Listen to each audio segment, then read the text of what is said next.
tinfoil hat. Oh, what the f*** guys even talking about?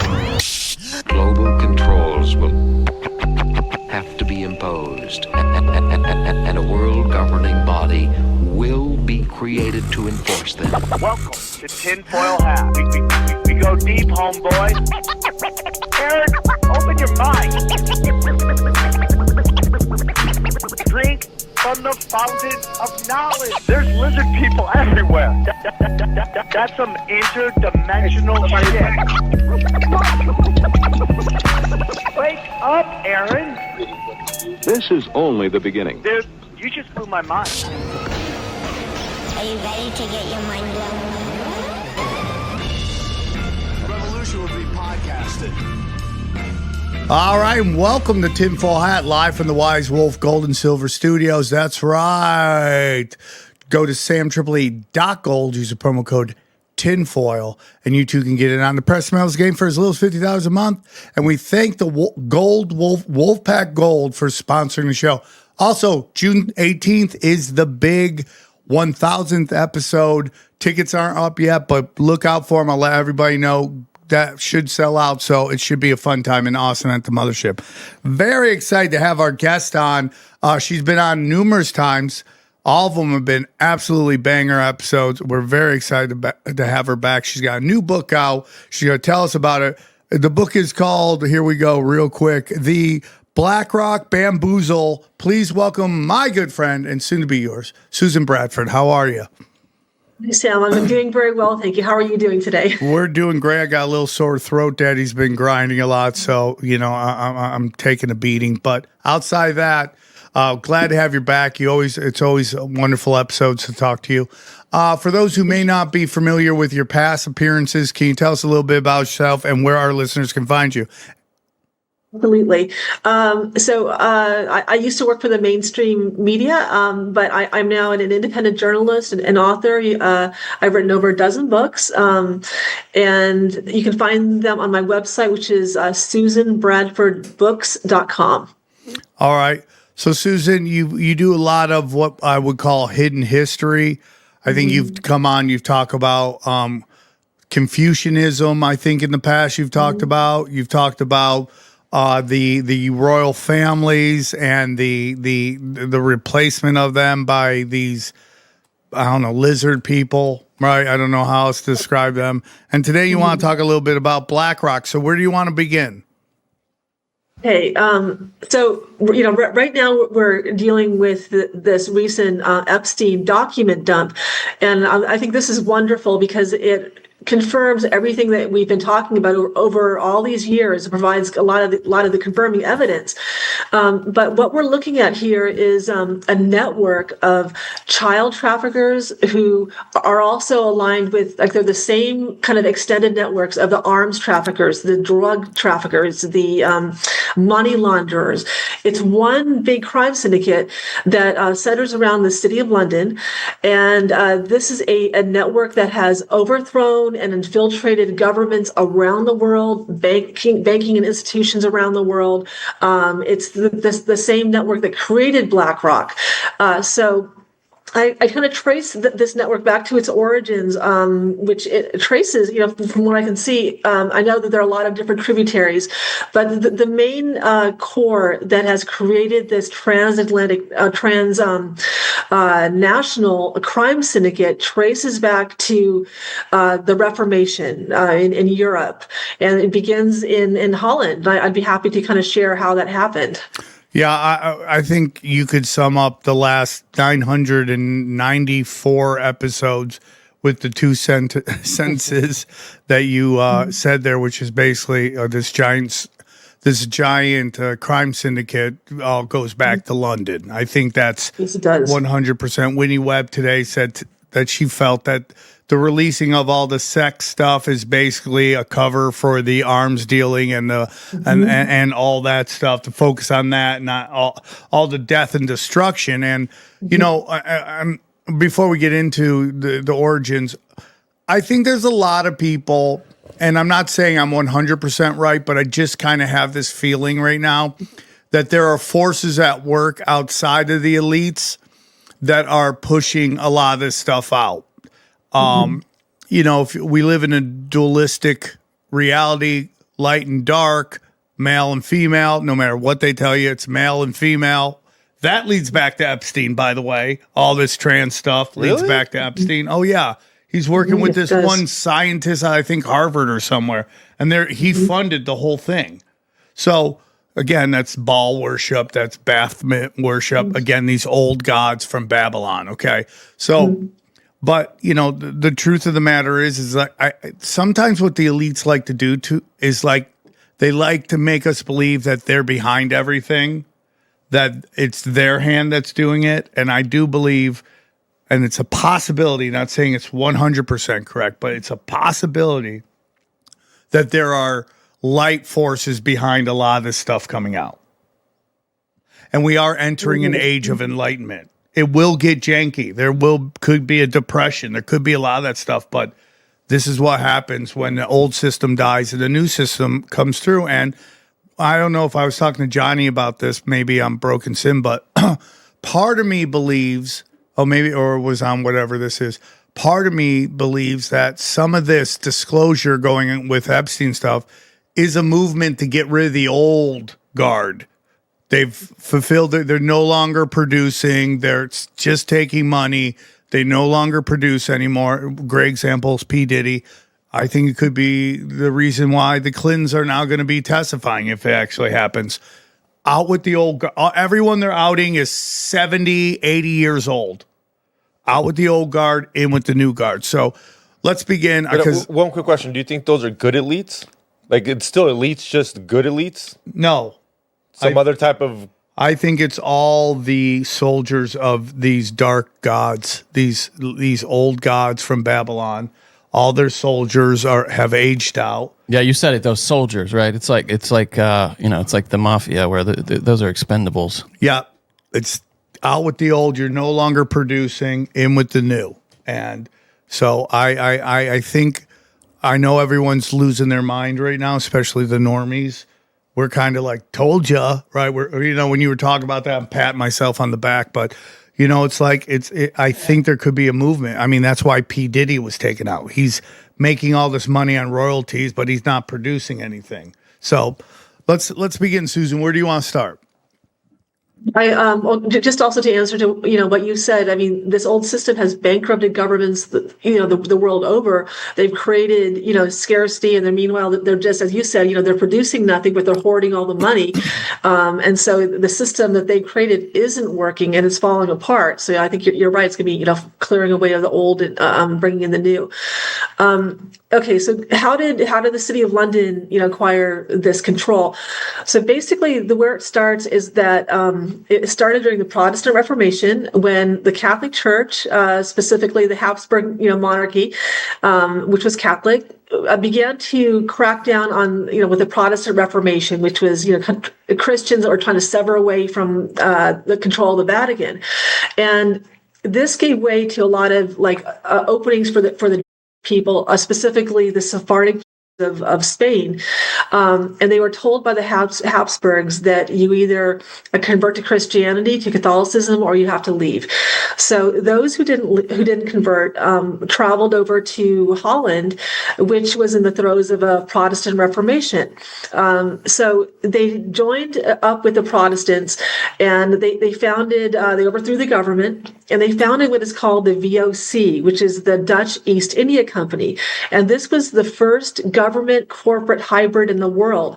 And so what they did is they took the wealth of the state, they put it behind a corporation, and then they used that corporation and the military to then establish monopolies all around the world. Like, it became a conquering force.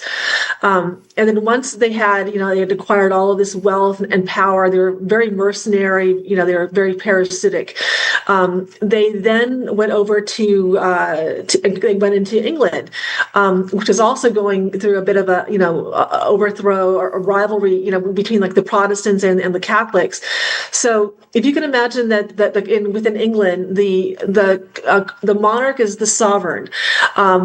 The Dutch went into England They overthrew the monarchy. They then installed their own king, which is a foreign king from Holland. Yes.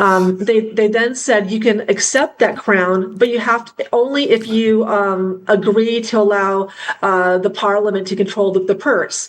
Well, if the sovereign created the parliament cannot then create the monarch. So it was a completely illegal arrangement. But he said, "Sure, I'll do this." So the new king created a central bank, and the central bank, Bank of England, was controlled by the Dutch merchants and these Dutch bankers. And from this point onward, you had a foreign power controlling England. England was no longer, in control of its own destiny, and this government then began to mobilize the assets of the British and the English and the British kingdom in support of this network, and this was a support of their commercial and financial interests at the expense of the people. And from that point onward, England kind of fell into debt to these people, and this was really the beginning of this network. I mean, I think you've come on and talk about Khazarians as well. Is that what you were referring to earlier? They were specifically Sephardic from Holland. I think that the Khazars were the mercenary forces of the Venetians, and I think they were like their partners when the Venetians were conquering Asia. But I think they eventually kind of married into some of these royal families. So, but go ahead. So we have this myth of I believe he's Mayer Rothschild of this Superboy genius. Oh my God, he's so smart. He's running investment firms when he's like 11 or 12. Like it's Paul Bunyan shit, dude. They're literally telling you a fable about a guy. Because if you take a look at all of the quote unquote super genius billionaires right now, I'm not saying they're not smart, right? They could be very smart. That's why they pick them. But they're not the guys that worked in a garage the way they tell us, and they just bunkered down and just worked their asses off, and they outworked everybody. That's what they were talking about Jeff Bezos. He just outworked everybody. Little did they tell you that his grandpa was one of the beginners of DARPA. I mean, so that's my opinion on this whole thing. It's like we've been sold fables about people to make them seem larger than life. They obviously saw this Rothschild as a super smart, cutthroat, win at all costs kind of guy, and they positioned him to do their bidding, which was the fractional reserve banking, the funding of all of these countries, the controlling of the government, the controlling of the culture, the controlling of everything like that. So it's very interesting. I've never heard about Dutch. We hear a lot about Switzerland. We hear a lot about the Bank of England. I think everything leads back to the Bank of England. But it's very interesting, dude. I mean, I just think they just were all over Europe. And the thing about evil is like good people just want to live their life. Evil never rests. True. It's just constantly grinding. They sleep, they grind. We sleep, they grind. And it doesn't have to be, the mission doesn't have to be completed during their lifetime. Mm-hmm. If it doesn't get completed during their life, they'll die, and their sons or their nephews or their nieces will take it over and put it and carry it across the goal line. That they work very slow. Lately, they've been speeding stuff up. They give themselves 20, 30, and they're just cranking it up. And I think that's why it's gotten kind of janky, and it's kind of blowing up in their face because they've set these times to get these things done. So I find that very, very interesting. So they come over, they take over England. What happens next? Okay, so what happens next is they then began to that originally a lot of people don't know is that the Freemasons were Christian. They were the Masons were required to take a Christian oath and to abide by Christian ethics and morals. So the Rothschilds under the Hanoverian king from the Holy Roman Empire became king of England. He then organized the Freemasons in the city of London. Once they were organized, you then have the bankers and the merchants, we've discussed, infiltrating their ranks. And then the Freemasons began to target all of the Christian monarchs throughout Europe because the Christian monarch held the power of the purse. They wanted that power. They came into these countries, genocided a lot of people, overthrew the monarch, and established these constitutional republics. Well, a constitution is a contract. So it's a new contract which is restraining the monarch if they even stayed in the power. And then the parliament would serve these commercial interests. The merchants would tell them what they wanted to do. The parliament would then, provide the resources, would protect their markets, and they would repeat this cycle, for each government, one after the other, and until they essentially controlled all of the governments throughout Europe. And you mentioned the Rothschilds, and I was, really surprised at what I'd found out about them. I had really thought that, Meyer Amschel Rothschild, the founder of the dynasty, had, that he was sort of somebody who had kind of insinuated himself into the good graces of the monarchs and then kind of ruthlessly, established his dynasty. But it turns out that he was created by the Oppenheimers, and the Oppenheimers were the main bankers to the Holy Roman Empire, which had the largest share of wealth, throughout Europe. That's crazy. So that's who created them. Yeah, they were created by the Oppenheimers, and the Oppenheimers provided the munitions. So, for all of their, for example, during the Napoleonic Wars, you had the Freemasons, kind of fomenting dissent throughout Europe, coordinating these revolutions. You have the Oppenheimers providing the munitions, and then you have the Rothschild banking family, which is essentially working for them, providing the financing to all of these different foreign governments. They were attacking them on the one hand, and then they were providing the defense on the other, financing all of it, essentially reorganizing all of Europe under their control. So what I'm coming to understand here is these bankers, they come in, they set up shop, and in some of these countries, they either create a monarchy or replace the monarchy with their guy. And then Correct. Once that's established, they create a Senate or a Congress or some kind of political organization, which then limits the power of the monarchy that they put in. That's correct. They want to restrain that monarchy so they are in the positions of power. I thought it was very interesting, with the Vatican. During the Napoleonic Wars, Napoleon, who was essentially bankrolled by Rothschild, he dissolved the Venetian, the Republic of Venice, which had a huge fondic of huge, family wealth. They then kind of confiscated that, and then they unified the different national city-states of Italy. They put in their own king, and then the grandson of that king, who then became king himself, appointed Mussolini as the prime minister. Mussolini wasn't elected; he was appointed. Mussolini then became king. Well, we also know that during the Napoleonic Wars that Napoleon attacked the Vatican. The Vatican had to take out debt. That debt was financed by Rothschild. The Vatican did not recognize this new government that Rothschild had created in Italy. But then once Mussolini became a dictator, he then negotiated the sovereignty of the Vatican. So how do you have one person, who owes its law to another government, which is, the king, who then is answering to the city of London, and they're kind of putting their own people into power, and then granting the Vatican sovereignty. And with that sovereignty, they're stating that, you know, they can then launder money through the Vatican. They have full control, full immunity from the law. And how is that justified? You know, it's outrageous, isn't it? And they said, well, how did you do that? Well, it was approved by, the United States, which was then controlled by Rothschild, by Britain and France, which is also all controlled by Rothschild. So, and if you looked into the Epstein files, you have, I think it was Larry Summers, the economist, who was saying, look, you know, we have this, we have this sovereignty within the Vatican, and we just want to make sure nobody knows about it, and then we can, you know, make sure we can get our money, transferred through that bank. That's so it was incredible. all, set up. That's so not to go back too far, but are the Oppenheimers still around? Yes, I think they are around.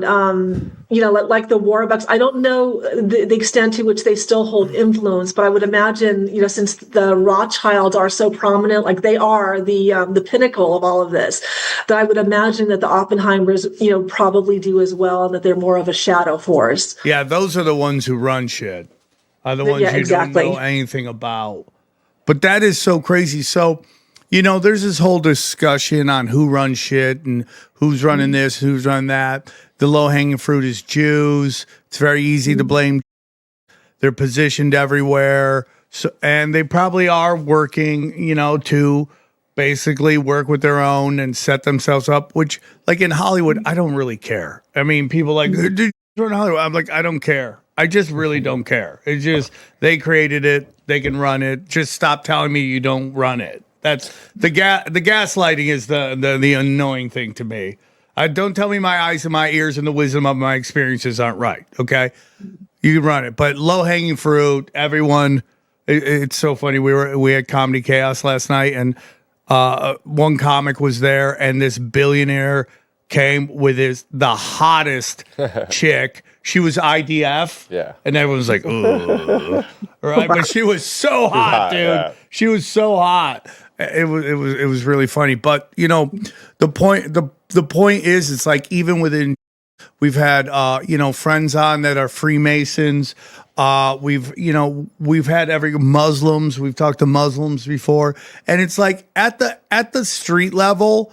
I'm not saying the IDF chick is, but most people are just living their life. They use their religion to have a connection with God, and they just are just want to be a part of a group, part of a tradition, and all that stuff. But as you move up the pyramid of power, that is where you start getting in to the shady shit.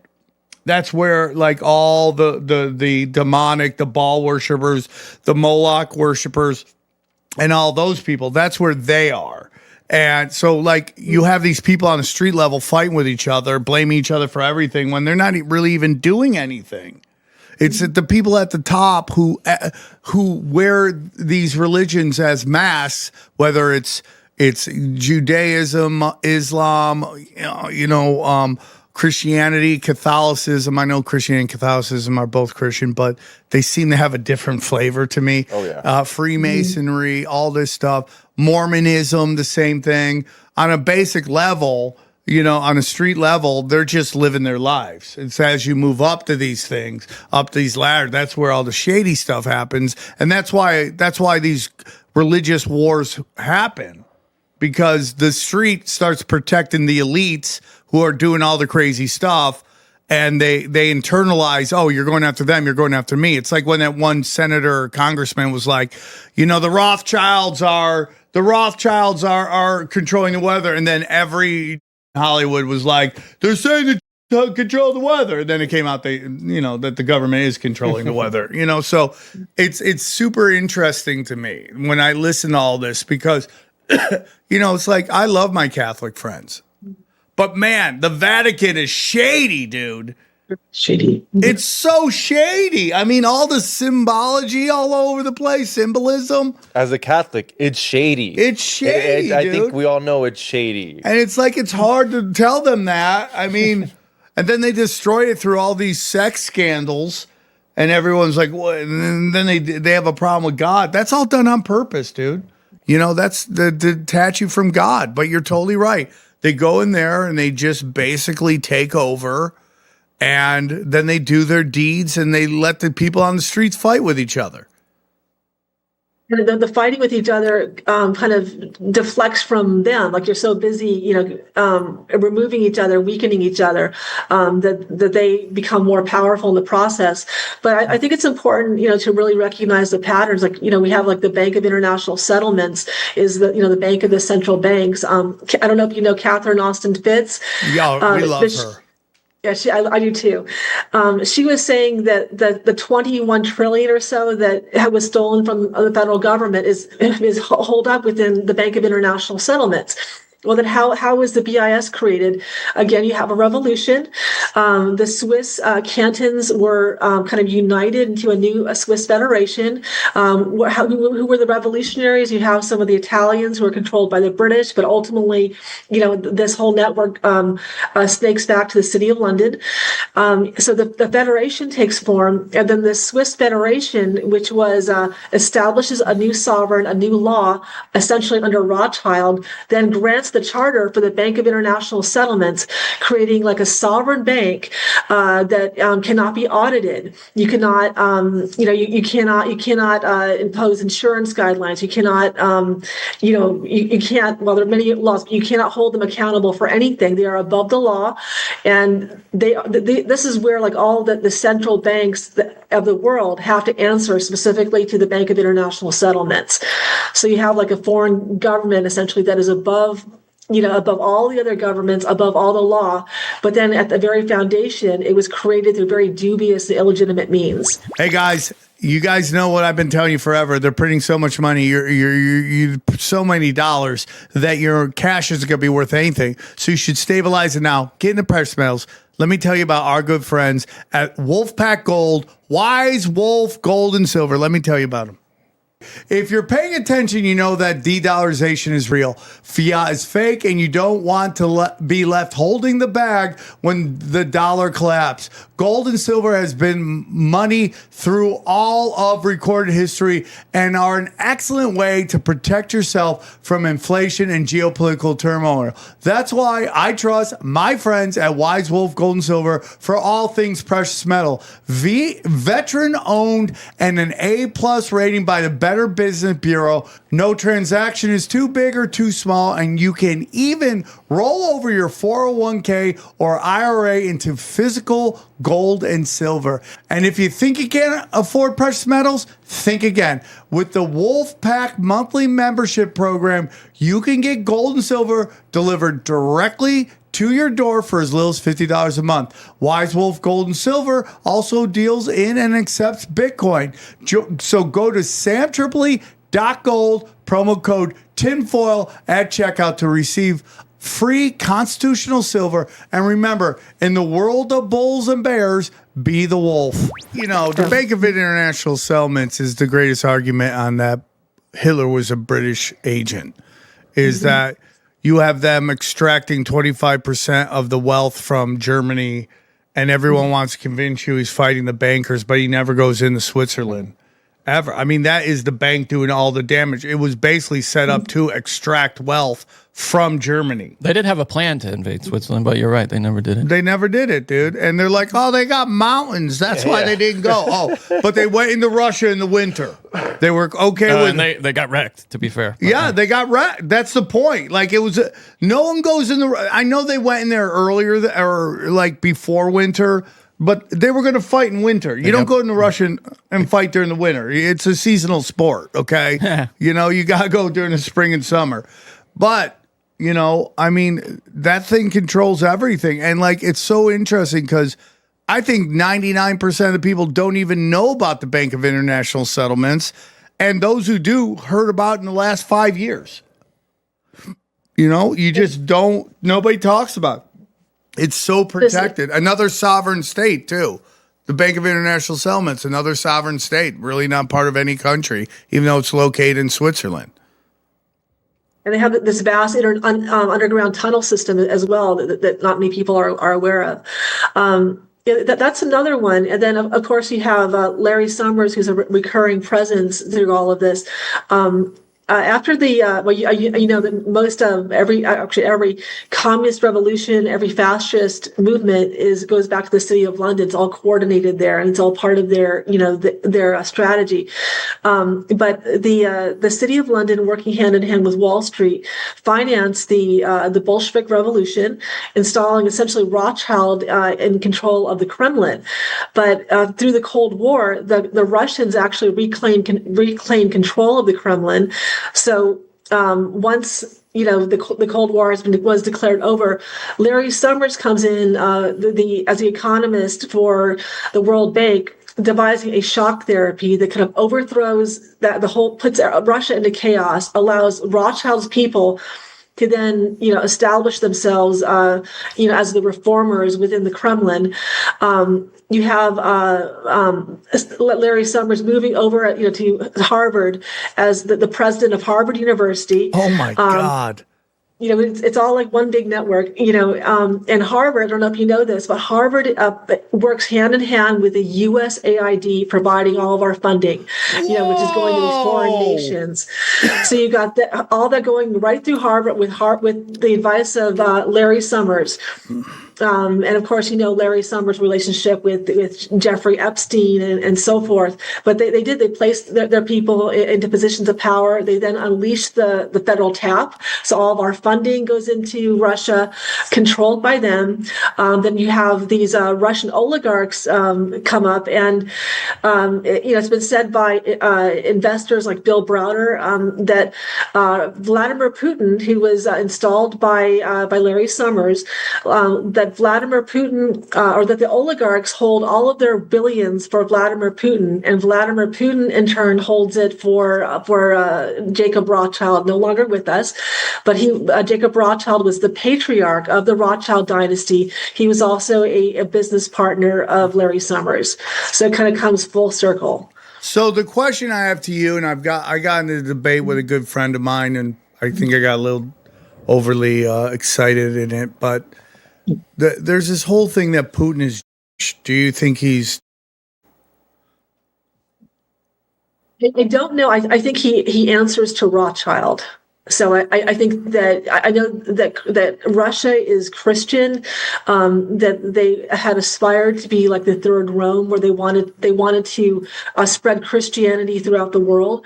I think Putin is one of them. I don't know if he's or not. Okay, interesting. What's the difference, right? If he's answering the same people. Yeah. No, 100%. But there's part of me that thinks Putin is in on the ethnic cleansing of the Ukraine.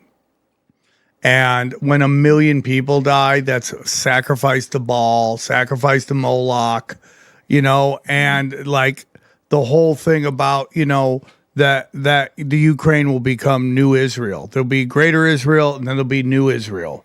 And, we know the Ukraine was Khazaria, and, that they're kind of reclaiming their old territory. But when you look at 1 million people died, 1 million people in this thing, those numbers are staggering, dude. It's horrific. Yeah. I mean, not even close to that of Americans died in World War II. Like, how many Americans died? 75,000, or was it 750? 700 something, I think. Yeah, I mean, like, even in World War II, we didn't lose that many people. I mean, it's and these are all sacrifices, dude. Yeah, it's interesting. Totaling over 1 million total casualties, but that includes 400,000 deaths and 670,000 wounded. So. Of Americans? Yeah. Yes. 1 million people died? No, casualties. That includes wounded. So 670,000 wounded, 400,000 total military deaths.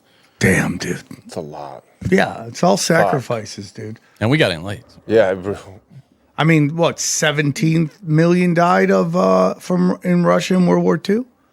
I mean, it's like these are sacrifices, dude. You're sacrificing bodies, dude. And there's a feeling of thinning the herd as well. Estimates for Russia: 26 to 27 million casualties. Now that's 8.7 to 11.4 military deaths million, and then around 15 to 19 million civilian deaths. The Gaza numbers. Gaza's not even close, but it's bad. But percentage-wise, yeah. I mean, or just like civilian-wise, like civilian percentages in those cities that were on the front. Like, oh god, it was just and people getting conscripted into to fight as a meat grinder. It's just unbelievable.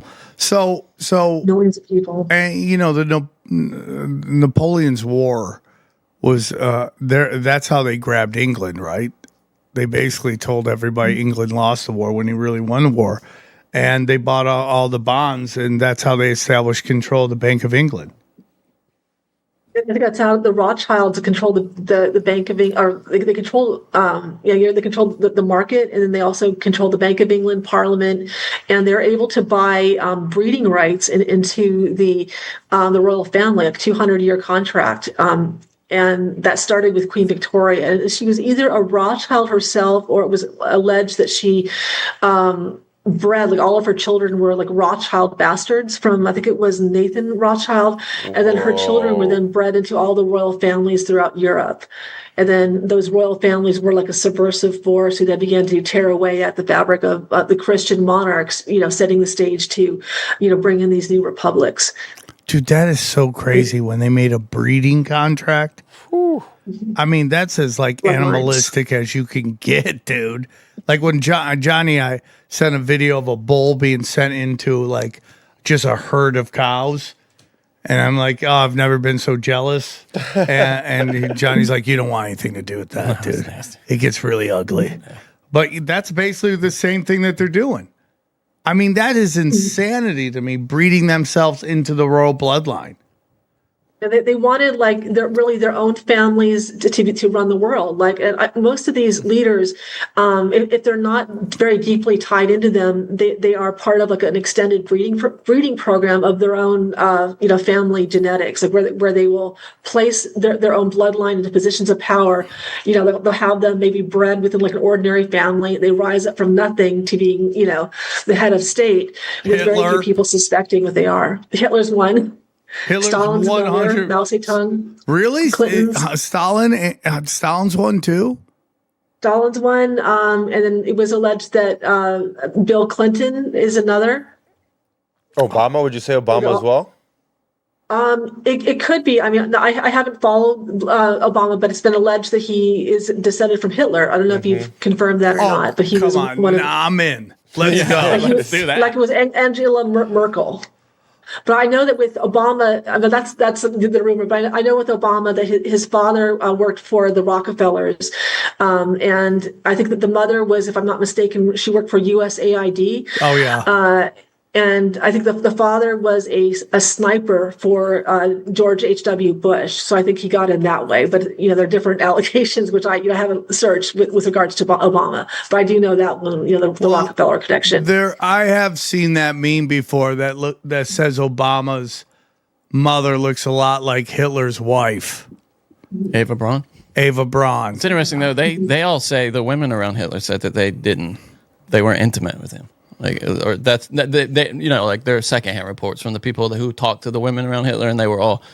He was weird with sex, dude. Like he was an odd guy for sure. Well, and I'm not saying that's not true because I don't know for sure, but there's also a lot of he has no descendants. He was just so focused on killing that he just was good. He didn't have any time for ass. Yeah, why have a wife then? Yeah. Well, but also there was this mentality among, you saw it with like Goebbels and many of the others, like the true believers.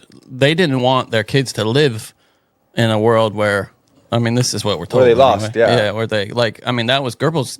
He killed his own kids, bro, like in the bunker, and they could have left. Like they had many opportunities to leave, and he was just like, dude, the Führer's failed. Like we don't want to live in this world. And I mean, his diaries are dark, dude. Like toward the end, it's just, it's John, you have so much fun reading. It's so fascinating. The Goebbels diaries, dude, I'll give you a copy. It's so, because you get to see what he's thinking like throughout the whole war when certain things happen. Like, I can't recommend it more highly. The Goebbels diaries. But I didn't know Stalin was, and Mao Zedong. That's crazy. Yeah, who did that? Because, there are powerful, Zionists in China. They wrote Mao's book. Also, how you get it? Like, I wonder if they're trial and error here. Because they wrote Martin Luther King's speeches. Do you think they had to like have trial and error where they're like, oh, he doesn't look Chinese enough, like I'm sure. Yeah. Well, dude, they do that with all their people. Like, you talk about Alex Soros, who's just an idiot, but he was the best they had. Yeah. Just imagine how dumb the other ones are. Yeah. That they push it. They're like, this is the best we got. Soros, your kids are idiots. If do you think? I mean, it hasn't been brought up, but there's no way Jeffrey Epstein, being a sex fiend, doesn't have one kid. I think around. he has tons of kids. Yeah, sure, he has to, right? That's all he wanted to do was spread his seed. Which I'm surprised no one said, "Hey, I have his son, one of his sons." Who wants that out It's there? true, You know what I mean? yeah. Like, The question about Jeffrey Epstein is, why did they pick him? yes, because he Something happened. Does he seem remarkable in any way? To you? No. But something happened very young that he gets put on into that company and into that school. But they picked him. They're like, this is the guy. He's not even that smart. to Probably me. answer that. You can? From what I found, I don't know if you're familiar with Adnan Khashoggi, but he mentored Jeffrey Epstein. Adnan Khashoggi was a Saudi arms dealer who moved money around for the elite. So he was the one who was mentoring Jeffrey Epstein. I think he plugged At him a into the very system. young age? I don't know about how young, but maybe 20s, 30s. It's like, but the question becomes, why does he get those first two gigs?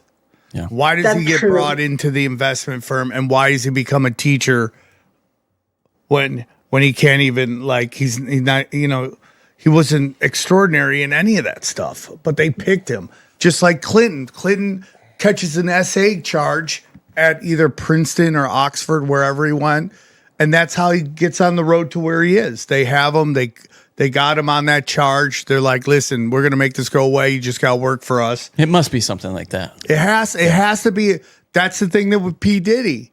He's working for that record company, catches an SA charge or an accusation, gets fired, and then immediately gets funded for his own record label. Because you'll take it. You got to think about it. You just got caught with an SA charge. Your life's ruined. Like, you're like, I'm so and then someone gives you like, hey, we'll give you a way out. Yeah. Check it out. You just Same thing with Snoop Dogg. And you take it. You're like, yeah. Now Why do you think so Snoop deep in. Dogg is like doing figure skating at the Olympics? He's everywhere, dude. I mean, it couldn't be more of a humiliation ritual for that guy. It's like, you didn't see when he talked a little bit of smack. He was like talking live. Yeah, about that's some, what we're and then saying. they made him bend the knee. He's like, I'm so sorry. I was Yeah, like, oh, funny. yeah, dude. They get you. That's how they get you. I would love, Susan, to hear what you think about this idea that Epstein was a Russian asset that's being. I mean, I think he could have connections, but I'd love to know what Susan thinks. I think he was a Russian asset, but I think he was a Russian asset because he was a Rothschild asset. Okay. Because all of these governments, like from the communist Chinese government, the Russian government, the Crown, British government, American government, French government, they're all controlled by Rothschild.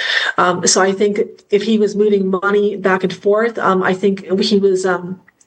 Part of the effort that was opened up through Larry Summers at Harvard to then pour money into Russia, which was the wealth was consolidated around these Russian oligarchs who then began to invest their money around the world just to extend their influence.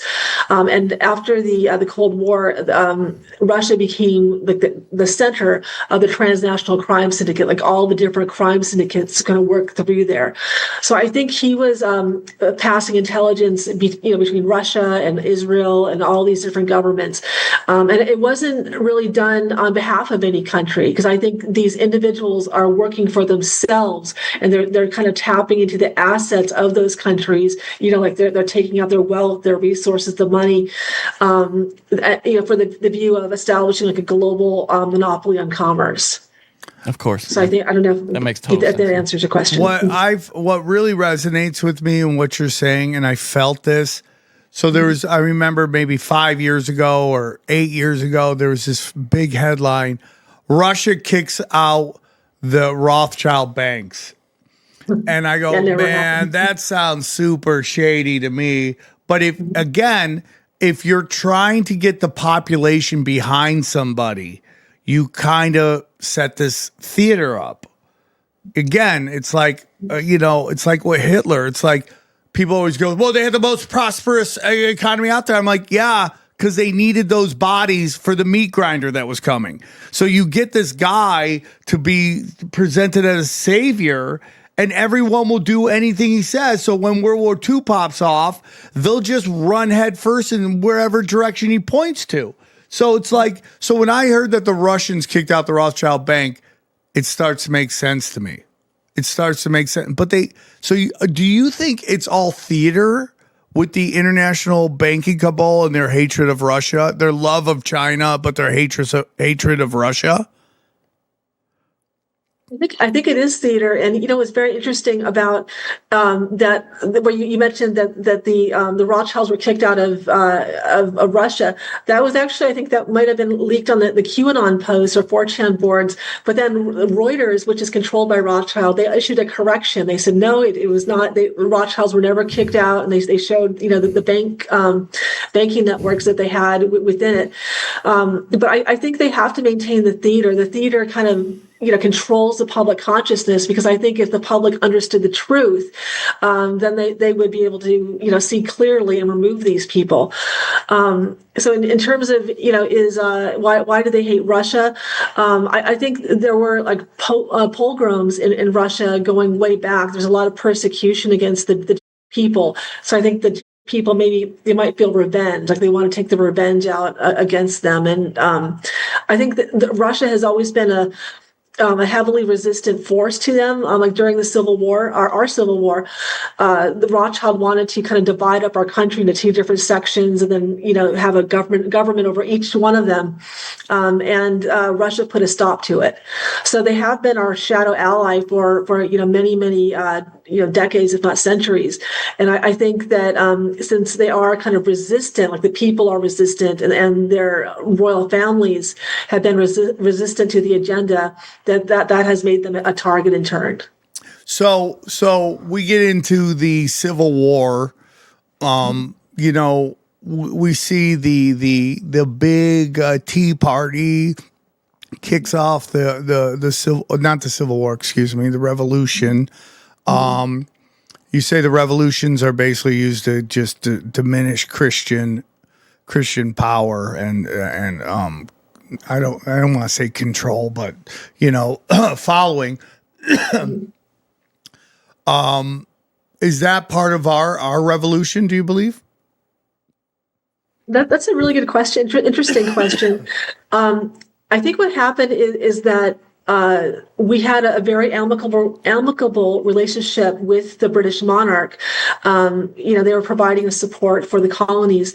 And then the Dutch took over the British government. And once that happened, they then began to kind of extract our wealth. So they tried to put the East India Company, which took over the Dutch East India Company, they tried to put them at a competitive advantage over our local merchants. And so the local merchants then resisted their control. So I think our revolution was organic. There was a lot of meddling from these European foreign powers who are trying to kind of exploit the situation for their own advantages. But our founding fathers, and I think our people were very much aware of the agenda. They had fled Europe to get away from it. They fled England to get away from it. But what's very interesting is that the country was founded, of, by, and for the people. But there were a series of treaties that were negotiated afterwards, and those treaties allowed the British to serve as government service contractors. So, for example, even though we had commercial ships within the colonies, we didn't have a military or a navy to protect them when we went overseas. So that was one of the enterprises that or the services that Britain provided. But the Navy was controlled by the British Parliament. The British Parliament, in turn, was controlled by these foreign bankers and commercial agents. So the Civil War is the period in which these bankers took over our government. It was specifically then. And the Civil War, I know, we were always taught that it was fought through slavery, based on slavery, but In fact, the Egyptian cotton trade was failing to compete, which is plugged into the Rothschild network, the textile network. They were unable to compete against our slave labor. So they had us. They actually fomented the Civil War through their own Freemasonic lodges in North America. And during that vacuum of the war, they then installed themselves into a position of power, and they did it through this government service contract. It was like if you could imagine, like in its effect, like the East India Company in a way, or this new kind of commercial enterprise, then became the new government of the United States, and our own government went dormant.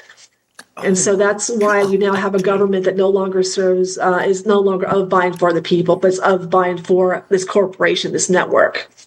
You're 100% correct. I think people are waking up to that more and more. If you study votes, like anything for the people, it's like 45 to 44 vote. It's like, and then both sides like, we tried or we won. But when it's for a corporation or war, it's like 1,000 to 1 vote for Thomas Massey, So, but he's even got connections to Freemasonry, I mean, it's all there, dude. It's all there. You okay, buddy? Yeah. Guys, listen, we love our dogs. They're family members. And let me tell you, just like our family, they have allergies. And if you want to deal with it properly, you better check out betterwild.com. Let me tell you about betterwild.com.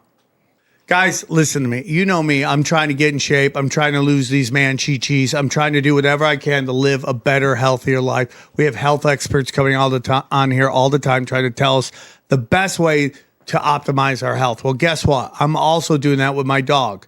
I love my dogs. We just lost the great Pollyanna. We did whatever we could to keep her healthy, let her live as long as she possibly can, okay?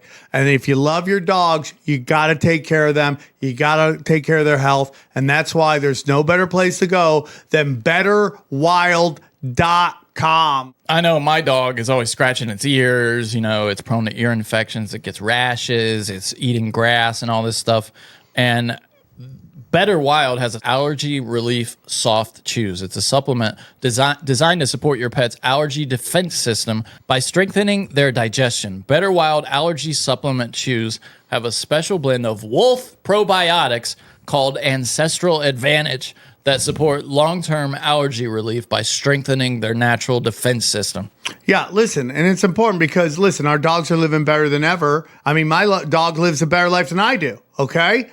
But let's face it, the truth is dogs still share 99% of their DNA with wolves, and there are things about modern life that make it harder for them to stay healthy. Dog allergies are up 30% in the last decade, being exposed to all the pollen, dust, mold, human dander makes dogs' allergies worse. 90% of your dog's immune system lives in their gut, and weak gut leaves your dogs more vulnerable to allergies, and that's where Better Wild Allergy Relief Soft Chews come in, okay? And let me tell you, Better Wild Allergy Supplement Chews include, ancestral blend of wolf probiotics, all right? They got cholesterol, all right? And then they got salmon oil. Are you for real?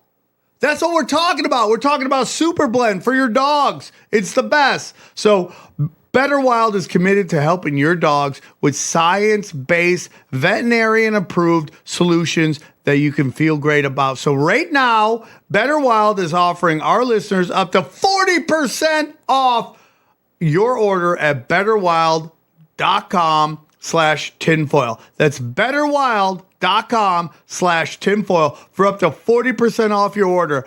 betterwild.com/tinfoil. We thank them for sponsoring our show. Hey guys, real quick, I just want to tell you about my dates coming up. I'm going to be in Perryville, Maryland. Then I'm going to be in Pottstown, PA. Then I'm going to be doing my improv troupe in Las Vegas. Then I'm going to be Tinfoil Hat's going to be in Bakersfield, Yuma, Arizona. I'll be there headlined by myself. Back in Hollywood, Batavia at the Comedy Vault.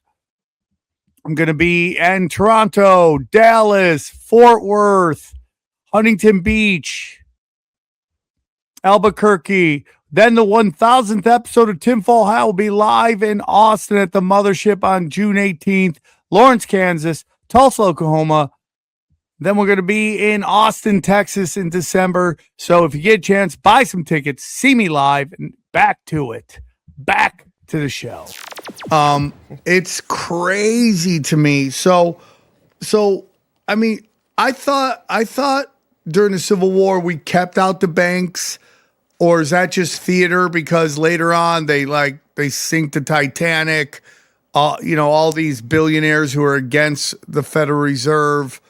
Now we get the Federal Reserve, and I've always said this: these people figured it out. This was a new country. They completely co-opted it, and they took our Federal Reserve and our military and just control. Our military is now stormtroopers for the bankers, and our Federal Reserve funds everything you hate in the world.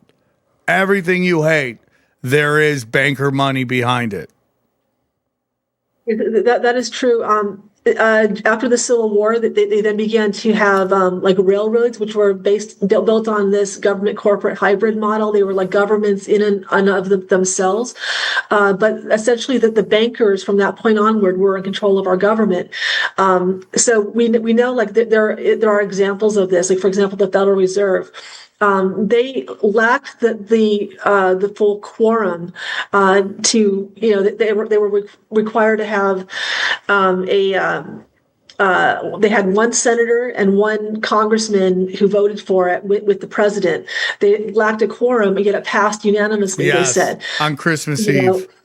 On Christmas Eve, so this was all illegitimate. Then you have during the Nixon administration.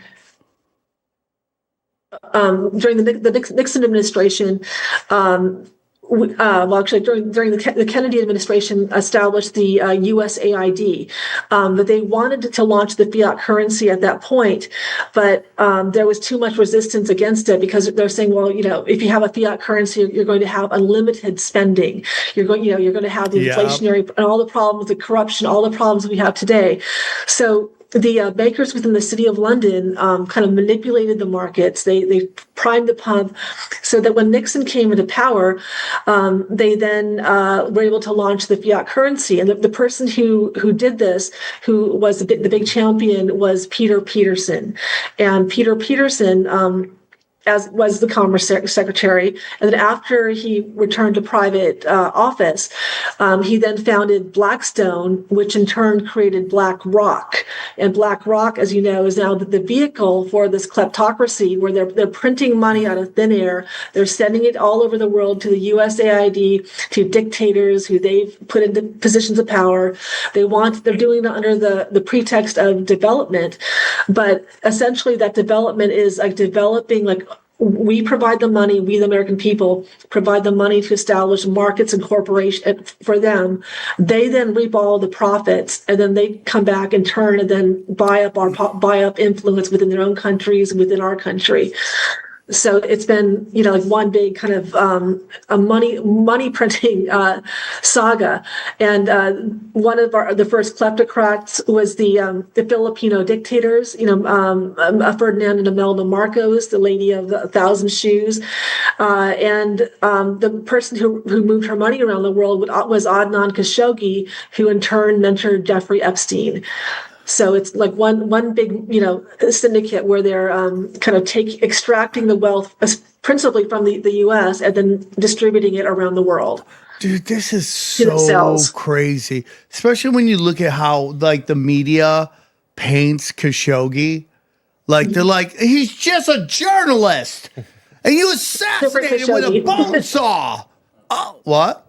That's a different. That's his. I think his nephew. Oh, really? Okay. And his nephew was blowing the whistle on him because he knew the score. Really? Okay, well, I take that back. My apologies, Khashoggi. Why did you kill him? He was just a journalist. Oh, wow. I didn't know that. L for Sam. L for Sam. Big L for Sam. Big L. I'll take it, dude. I love my L's. There's not a lot of them, so when I get them, I savor them. You know what I'm saying? I don't have enough room for all the trophies I got. I got a nice space for L's. There's like 3 of them. You savor them? I savor them. It's like, dude, I remember that one time I got wrong. It's a national holiday in my family. We celebrate these losses. Jamal Khashoggi is who you're talking about. Wow. Daddy learned today. Daddy learning a lot of stuff. Yeah. So what's really interesting to me is everything you're talking about right now, it just played out. They were having a hearing, you know, and the more and more I listen to you, the more and more I think this is all theater, in which Pam Bondi is getting pressed on child trafficking. And her response to it was like, we have bigger problems. The Dow is down 50,000 points. And that goes, oh my God, it really is. But what about the bankers? We must protect the bankers. That's literally it. Now, you know, we played this video on doom scrolling where this woman with glasses, red hair was talking. It's the Jeffrey Epstein isn't about the politicians. They're disposable. It's about these heads of these giant corporations and their connections to this. And like, if your name is associated with this, your company is in deep shit. Because the people, I mean, like, I don't even think you've seen the beginning of the outrage with this stuff. But don't these CEOs just quit and then the company comes back to life unless, like, you're like Elon Musk?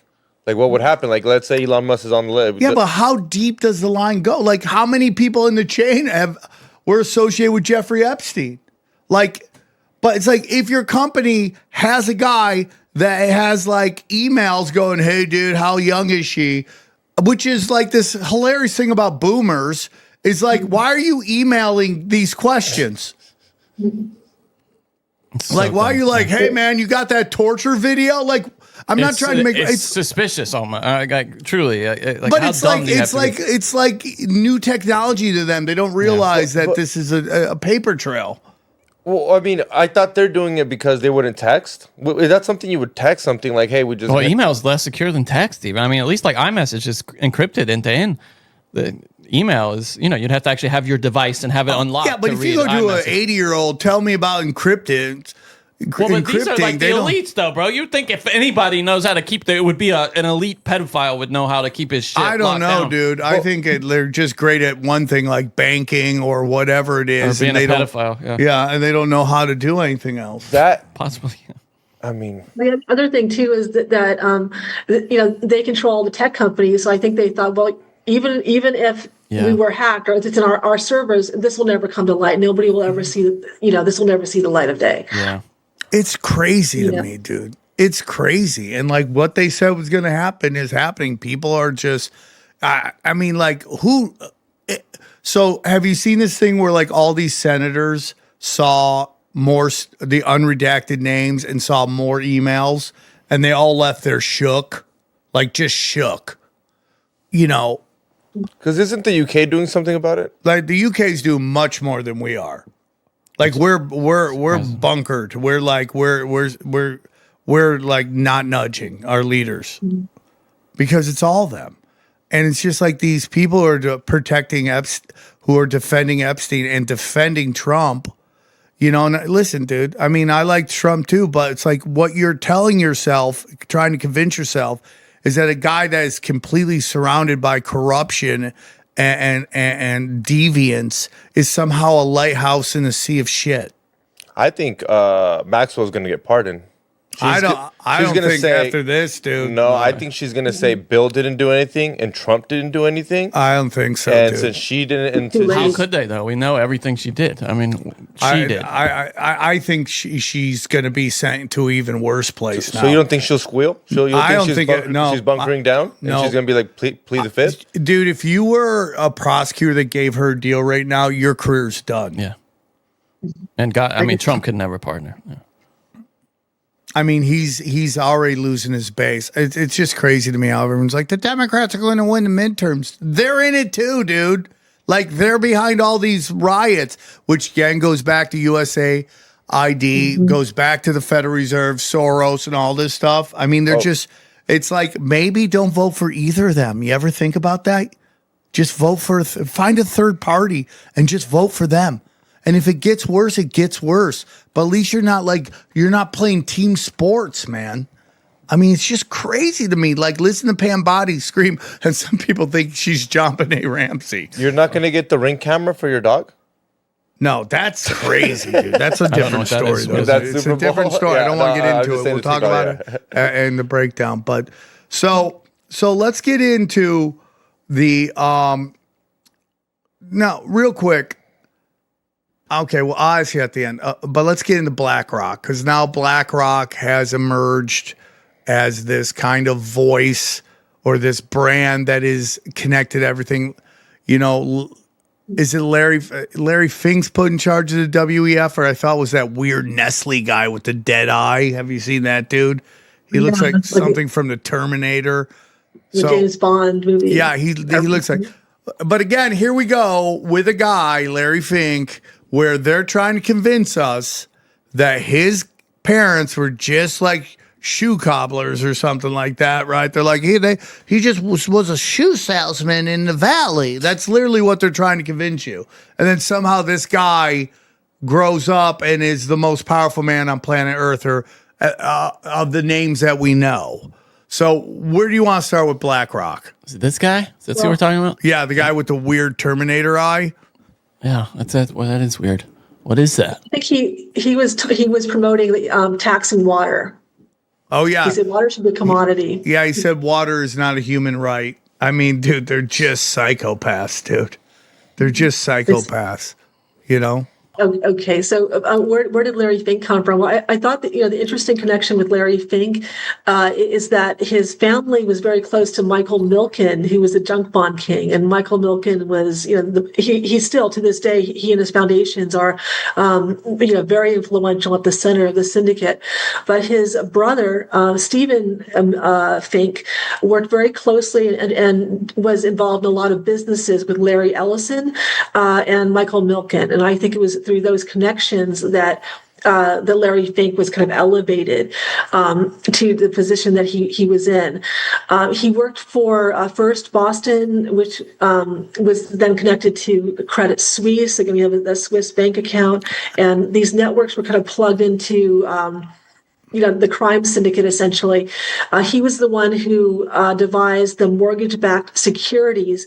So essentially what that means is with a fiat dollar, money is created out of thin air. Yes. When you take out a mortgage-backed security, you can sell that mortgage and then you'll continue to get income, for whoever, purchases that security can then generate income for themselves. So it's essentially betting on the tax dollar, extracting wealth from the taxpayers for yourself and developing a number of financial instruments that can enrich yourself. So it was his strategies for the MBS that created the 2008 financial crash, and he's been involved with these different securitization of college loan debt, of rental payments, car payments, everything, and he has plugged into these international networks. I know that it's kind of complicated to go into right now, but he has opened the door for a lot of foreign investors to now come in and buy up our real estate. You have municipalities that will give out grants to foreign investors to then develop projects. You then have those municipalities going back to the taxpayer, and then they're elevating the cost of real estate to increase the tax base to then provide revenue and investment returns for these different arrangements that were really set up by Larry Fink. So, he's basically like BlackRock. It's invested in all the major corporations and around the world. It has, relied upon federal money from public money around the world. Yes. And then once the governments then become bankrupt, they said, well, look, we have all the money now. Don't worry about it. We'll privatize everything. So they want to privatize airports and all of infrastructure and so forth. And then have the taxpayers pay subscriptions, for unlimited guaranteed income, where they will continue to own all the assets, and then have all the money kind of coming in to them. Yes, that's exactly what is happening. So You know, when it's announced that Trump it has banned investment bankers from buying private homes, do you buy that at all? can you repeat the question? So Make sure I there's got it. a big announcement that Trump has banned investment firms from buying family homes because they've been buying everything up. Oh, yeah, I know what you're talking about. Do you believe in that at all? I think that with that movement was kind of pushed by, of having these institutional investors buy up the real estate and then turn around and rent the houses back to the American people whose money that they took to buy the houses in the first place. Blackstone created BlackRock. They kind of work together hand in hand. I think right now that that they're unable to sustain the system that they've created. I agree, dude. I agree. And that's why they basically went to Trump going, we can't continue this. We can't sustain it. So why don't you act like you're putting your foot down and stopping us from doing this? Because we're going to stop it anyways. I really do, dude. No, but that's genius. I mean, then Trump's like, I'm not going to let these guys do this anymore. Enough is enough. And then they're like, oh my God, thank you. Thank you so much. It's just the truth, dude. It's so crazy, man. It's so crazy. And when you go, so like about 3 or 4 years ago, there was this big thing where everyone was starting to discover that basically every major corporation that's basically listed in the stock market has three to four owners. One is BlackRock, one is Vanguard, and Vanguard is very interesting because they don't even list who owns them. That's weird. Yeah, like who is the main players. And then there's BlackRock, there's something Street, and there's State Street. What's that? State Street? State Street, and then there's one more that's in there all the time as well. There's like 3 or 4 of them. What's the logic between not having their names up there? Like protection from people? Yeah, because I think if you looked at who really owned Vanguard, there would be some lizard people there. But it's really brilliant because they all own a piece of each other, which means they basically move as one.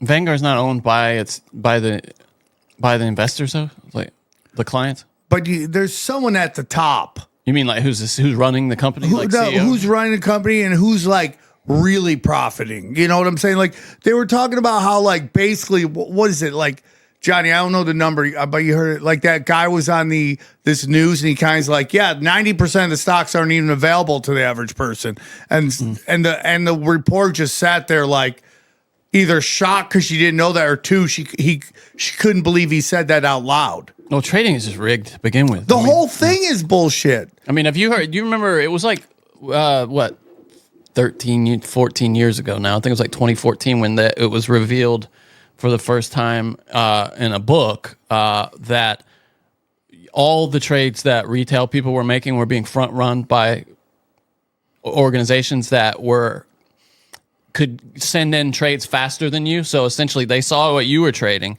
and then they would get it right before you did, and then sell it back to you at a better price. It's not technically front running, but it effectively was front running. What is front running? Well, I'll make it the legal definition for it. But Johnny, please give me the legal definition. It's very important on this show. Okay, front running in trading is a form of market abuse where a broker or dealer uses advanced knowledge of large pending client orders to place their own trade first, profiting from the anticipated price movement. It's not technically that, but in effect it is. So you don't get as good a price because they can see your order as it's about to go in, and they jump you in the line because they have better technology. They're downstream of you in the order of they things. Can see what's happening. Right, yeah. And that was going on for forever and probably still is going on. But there've been some remedy to that abuse, but I mean, it's a rigged game, dude. I mean, they were making millions on that, like just all these little fractions adding up to, millions in certain cities and then billions and billions overall. So much stuff that Susan's talk about is just really resonating with me today because, when you talk about how like the trillions of dollars that are gone, Catherine Austin Fitz says that it was used to build basically an entire underground tunnel system through the entire United States. Like something's coming, they think something's coming, and they're trying to,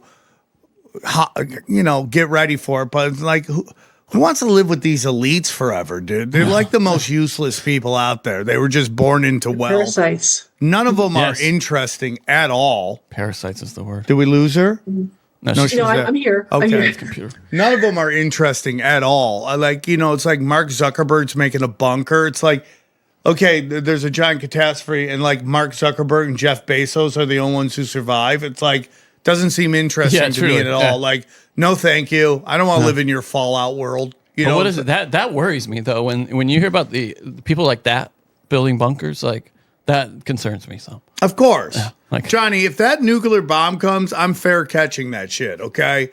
You can try to survive. You don't want to do the Fallout thing? No, I don't. I don't want to drive around with zombie monsters trying to eat me. See, maybe because I grew up on the farm, I would give it the good college try. Yeah, but you're acting like there's going to be like land to farm. Well, yeah, I mean, I don't know. I'd try something.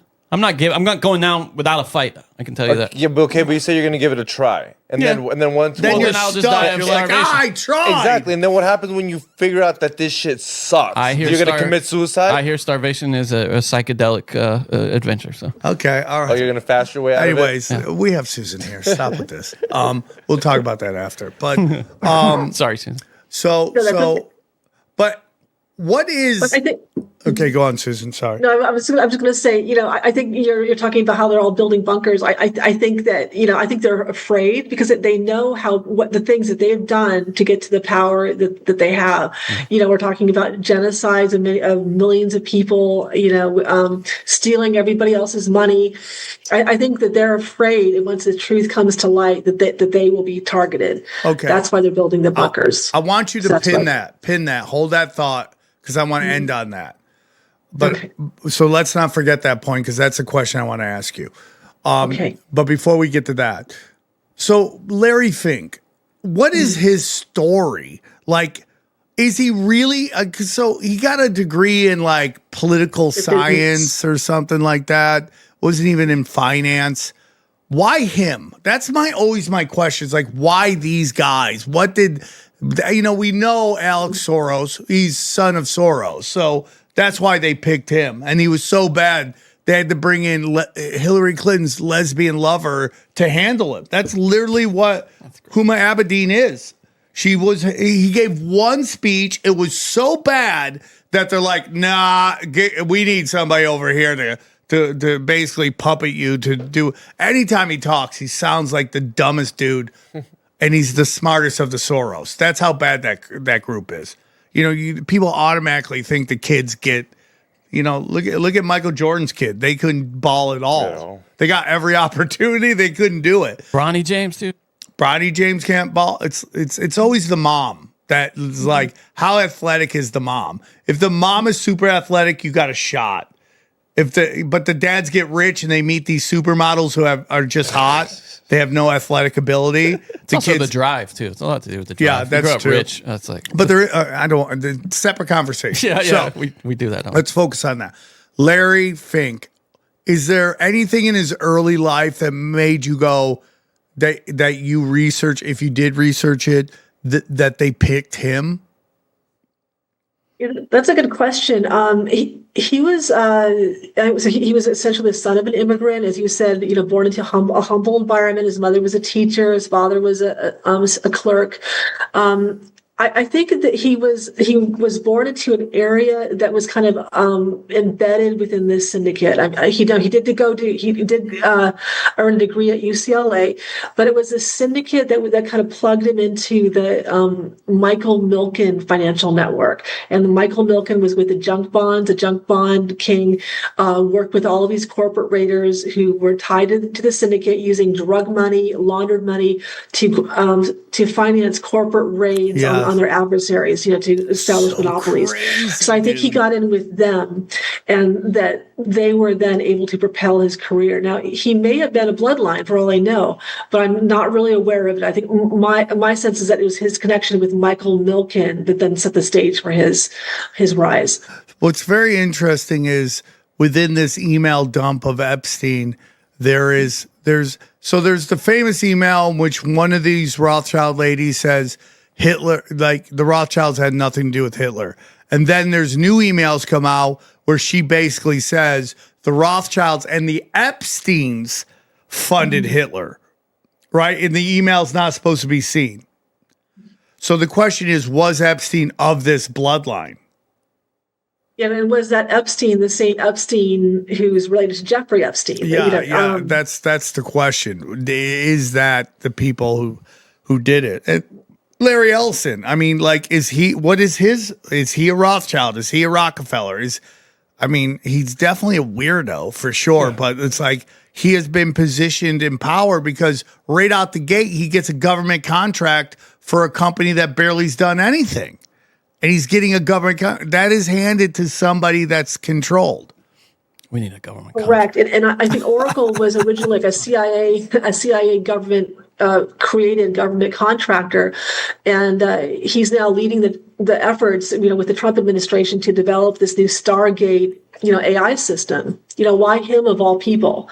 So I think he's plugged into this same network. And he's the one bringing, as you said, foreign investment into America. He's using Saudi money to buy up everything. Paramount. And like, John, you talk about front running. I'm like, should we buy Warner Brothers stock right now? I mean, I wonder if you can get in with the understanding that it's going to be sold. What is Warner Brothers stock selling at right now? Because they're offering to buy at $30 a share. Yeah, it would already be priced in.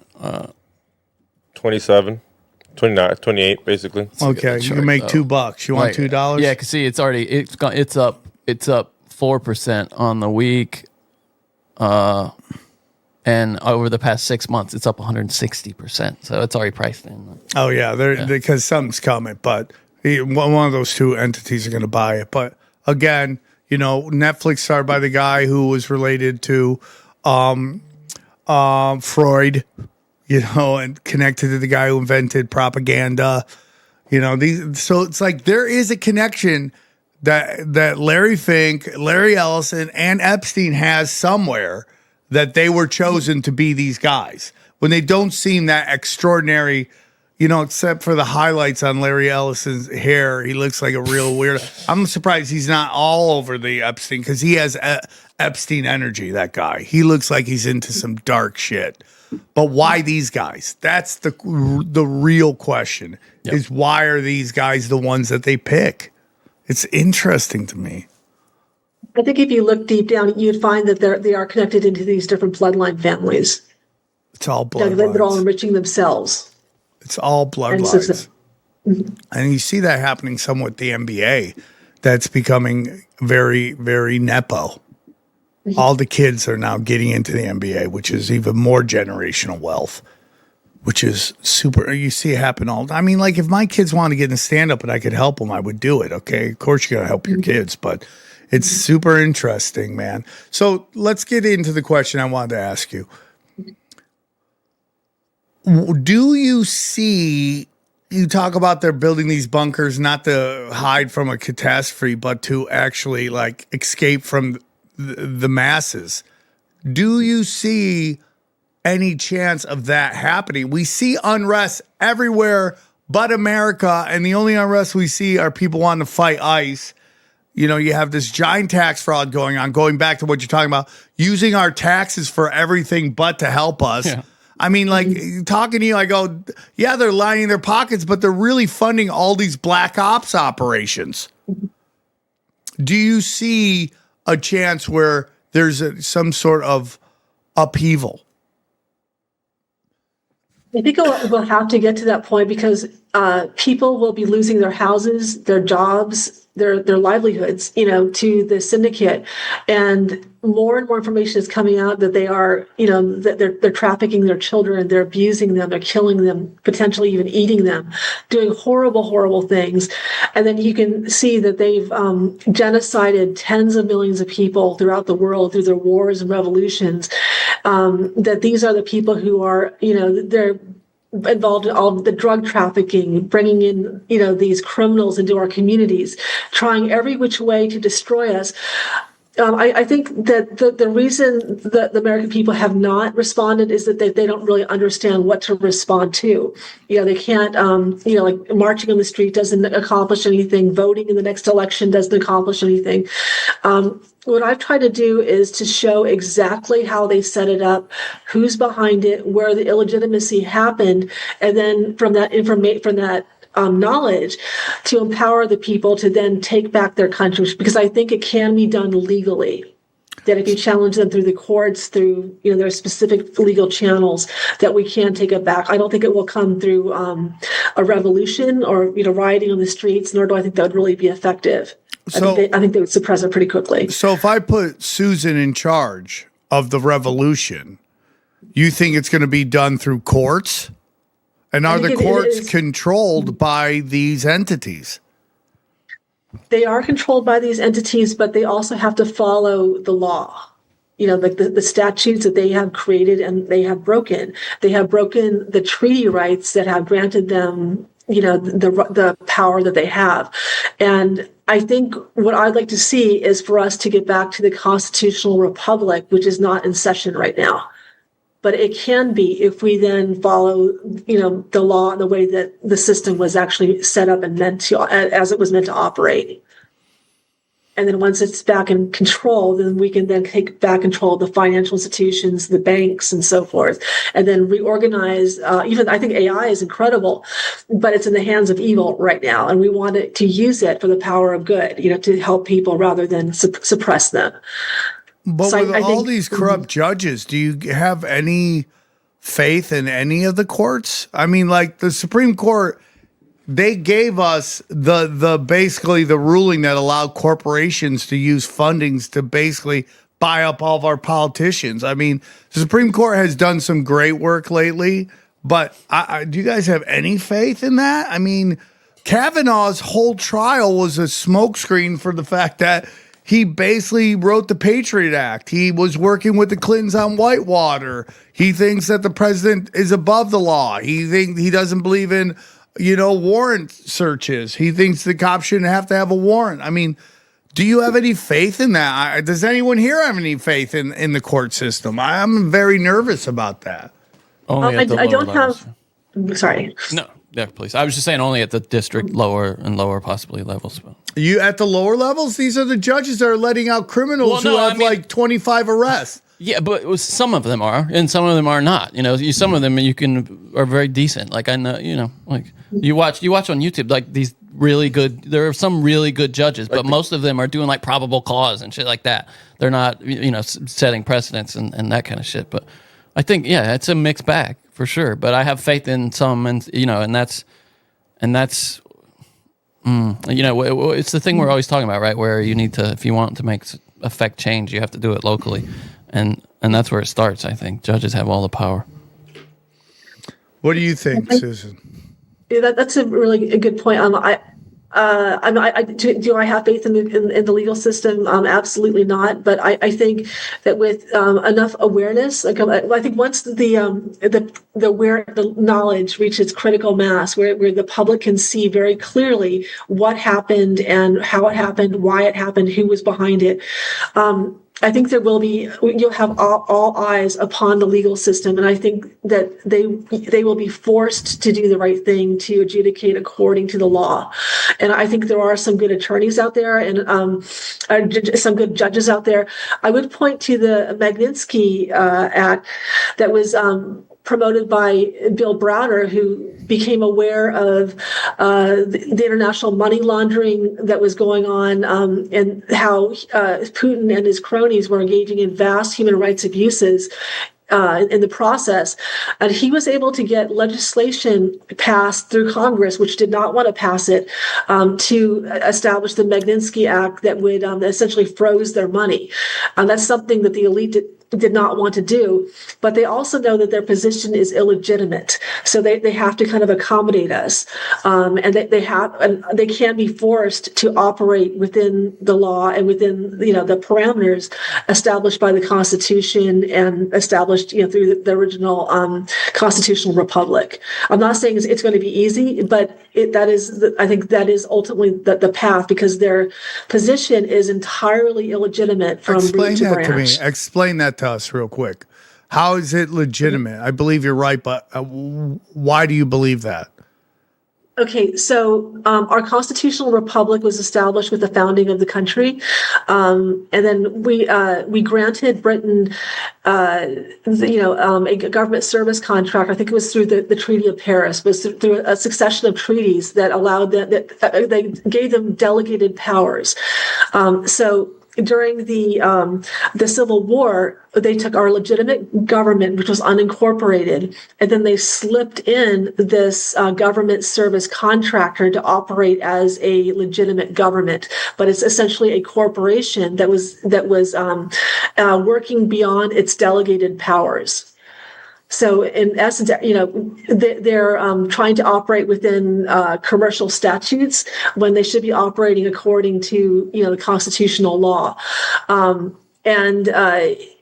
with every stage, if you look at how they've established their laws, it's all being done illegitimately. Like, they will do what they can get away with, and then they want you to consent. Like, they'll try to sell they'll try to market the law, in a way that is very disingenuous. But if you look at the foundations of what they've done, they don't have the people who've made those laws don't have the ability to do that. Like, the employees within the government are actually employees within a corporation. They don't represent we the people. They're not acting on behalf of our interests. It's more of a kind of a corporate structure, and they do not even honor their own policies. A contract, essentially, which is what the government has with the people, has to be work two ways. So what is a contract? You have a consideration, which is the value of the contract. You have two consenting parties. Well, within the contract, our contract with the government, we are not consenting to what they're doing to us. They're deriving the value. They're taking our assets, our labor, and they're using it to enrich themselves, but we're left holding the debt. So you can make a claim that the debt is not legitimate. They're artificially inflating our property values in order to drive a greater tax base to then enrich themselves. We essentially have interests that are serving the City of London, which is a foreign government, pushing policy into our country in violation of our sovereignty. There are just so many layers upon layers of fraud, that you could challenge. But I think, as one of your colleagues said, you can start locally in pushing back, in investigating the fraud and maybe, prosecuting or litigating over that, to establish integrity within your local communities, or to ensure that the abuses are checked. All right. Well, that answered that. I think it's interesting. I know it's probably long-winded. No, it wasn't at all. It was an excellent explanation. And you're totally right about them raising the prices of houses so that we have to pay more taxes on them, in which they take these taxes and they just commit tax fraud and fund all their black ops. That's why. It's unbelievable, dude. These suits, everyone's, obviously street crime is really bad and we should always be worried about that. But this fucking three-piece suit crime is like even worse. And no one's getting upset about it. Nobody. Susan, great show. Great show. Thanks for coming on. Tell us one more time about your book and where they can find it. Thank you. So my latest book is the BlackRock Bamboozle, and I break down how BlackRock is kind of rigging all these markets, to enrich the syndicate, and I show who did it, how it was done, and what we can do about it. My website again is susanbradfordbooks.com, and the book is called the BlackRock Bamboozle. All right, as always, another great episode from Susan. Susan, we appreciate you. You're always welcome back. You're writing so many likewise. books. It's unbelievable. Congratulations, and we appreciate it. Thanks for coming on. And we will let's break down the episode. All right, guys, let's get into it. Susan Bradford, dropping hammers, thoughts. Never disappoints. A great job. I just love her. It's so f***ing deep, dude. And is that guy she was talking about in Harvard that is, I wanted to ask her, is he still alive? Is that the guy that's getting in trouble in Harvard right now for being connected to Epstein? I don't know. What was his name again? Oh, I forget, dude. I forgot his name. But damn, he funded the whole thing in Russia. That's crazy, dude. And the Putin is storing all the billion. It's crazy. And they've been stealing our wealth. And it's funny because you remember when Trump's like, we're going to go see all the gold in Fort Knox, and they never went because it's not there. Yeah. That's crazy to think there's nothing there if there really is. There's nothing there. I believe you, but just crazy. They took where'd it when it go? Nixon got in. Nixon went there, and there's dude, there's no gold there. They're like, we got to put it on oil. We have no gold. And because the Rockefellers stole it all. That's anti-Semitic. Are the Rockefellers, dude? I don't think the Rockefellers are actually. Yeah, I don't. This guy's disappointing. Let's see. I don't know. Let me hit Good that question. ass. Sounds better in Spanish, I'm telling you. No, I'm they going to are show you not how to Jewish. say it in Spanish. It sounds better. They are of German Protestant descent, according to them. Oh, the Protestants are shady. Whoa. Devout Baptists from the Rhineland. Whoa, Protestants and Baptists. They're in on it too. We're getting one in, dog. Finally. Oh, is that your tribe? I'm Southern Baptist. A little bit different. You're so shady, John. I knew you were sent in. You're from the Baptist city. sent me in, yeah. Yeah, You're from the city of London. So we got to control this Yeah, stuff. city of London over here. We got to control this stuff. Dude, I've been watching this show. Speaking of, this is way off topic, but oh, I love it. Let's go way off my girl topic. is watching this show called. It's the dumb. I mean, I can't even believe it exists. It's called Suddenly Amish. Is the name of it. And it's about these people who decide they're Amish curious, I guess you would say. So they send them in the deep end. They're like, okay, go try Amish for a little while. And the women are there less than a week and are just having crying fits, melting down. And it makes me think of what religion. What they sent Lady Gaga? What religion used to be like for them. She does look like Lady Gaga, doesn't she? That chick Danielle right there? Yeah. She does She's look like pretty Lady hot. Gaga. No, not her. The one in the image there, the one in the middle. Yeah. Yeah. In the fan, she looks like Lady Are Gaga. there This one, black this one. Amish? No, not her. No, the one in that Imagine Suddenly going on Amish logo, Suddenly the one in the Amish middle. just to become famous. And this dude is the black guy, and he thinks the Amish are just gonna be cool with that. There's a guy who's divorced, and they find out he's divorced, and the guy runs him off with an axe. He's like, No. I told you to leave. He's like, get off my property. He doesn't even know. He wants him. They only are So interested. the bi guy is divorced, and they No. different guys. There's a different guy who is divorced. The bi guy hasn't told anybody there yet, but that I've seen. But the divorced guy, they find out the Amish dude that he's divorced, and the Amish guy is like, "You cannot marry in the Amish church. Why are you here?" And he kicks him because they want people to come in and reproduce because they feel like their numbers are dwindling. They got to get their numbers up, Oh, is that the Amish thing? They're Is that the worried. premise of the show, or is that real? That's why this one guy especially is having these people in, is because it's really convoluted. He got in trouble for having a phone, this guy. And so to get back in the good graces of the church, he is trying to convert some people. So that's his end. of Dude, this. you're going to have an impossible task of getting modern women to want to become Amish. Yeah, dude. This one girl, the one that was like Lady Gaga, had to take her fake eyelashes. She's like a hot Latina, and she had to take her fake eyelashes and nails off before they would let her dress Amish. And she had, cried for 2 days straight.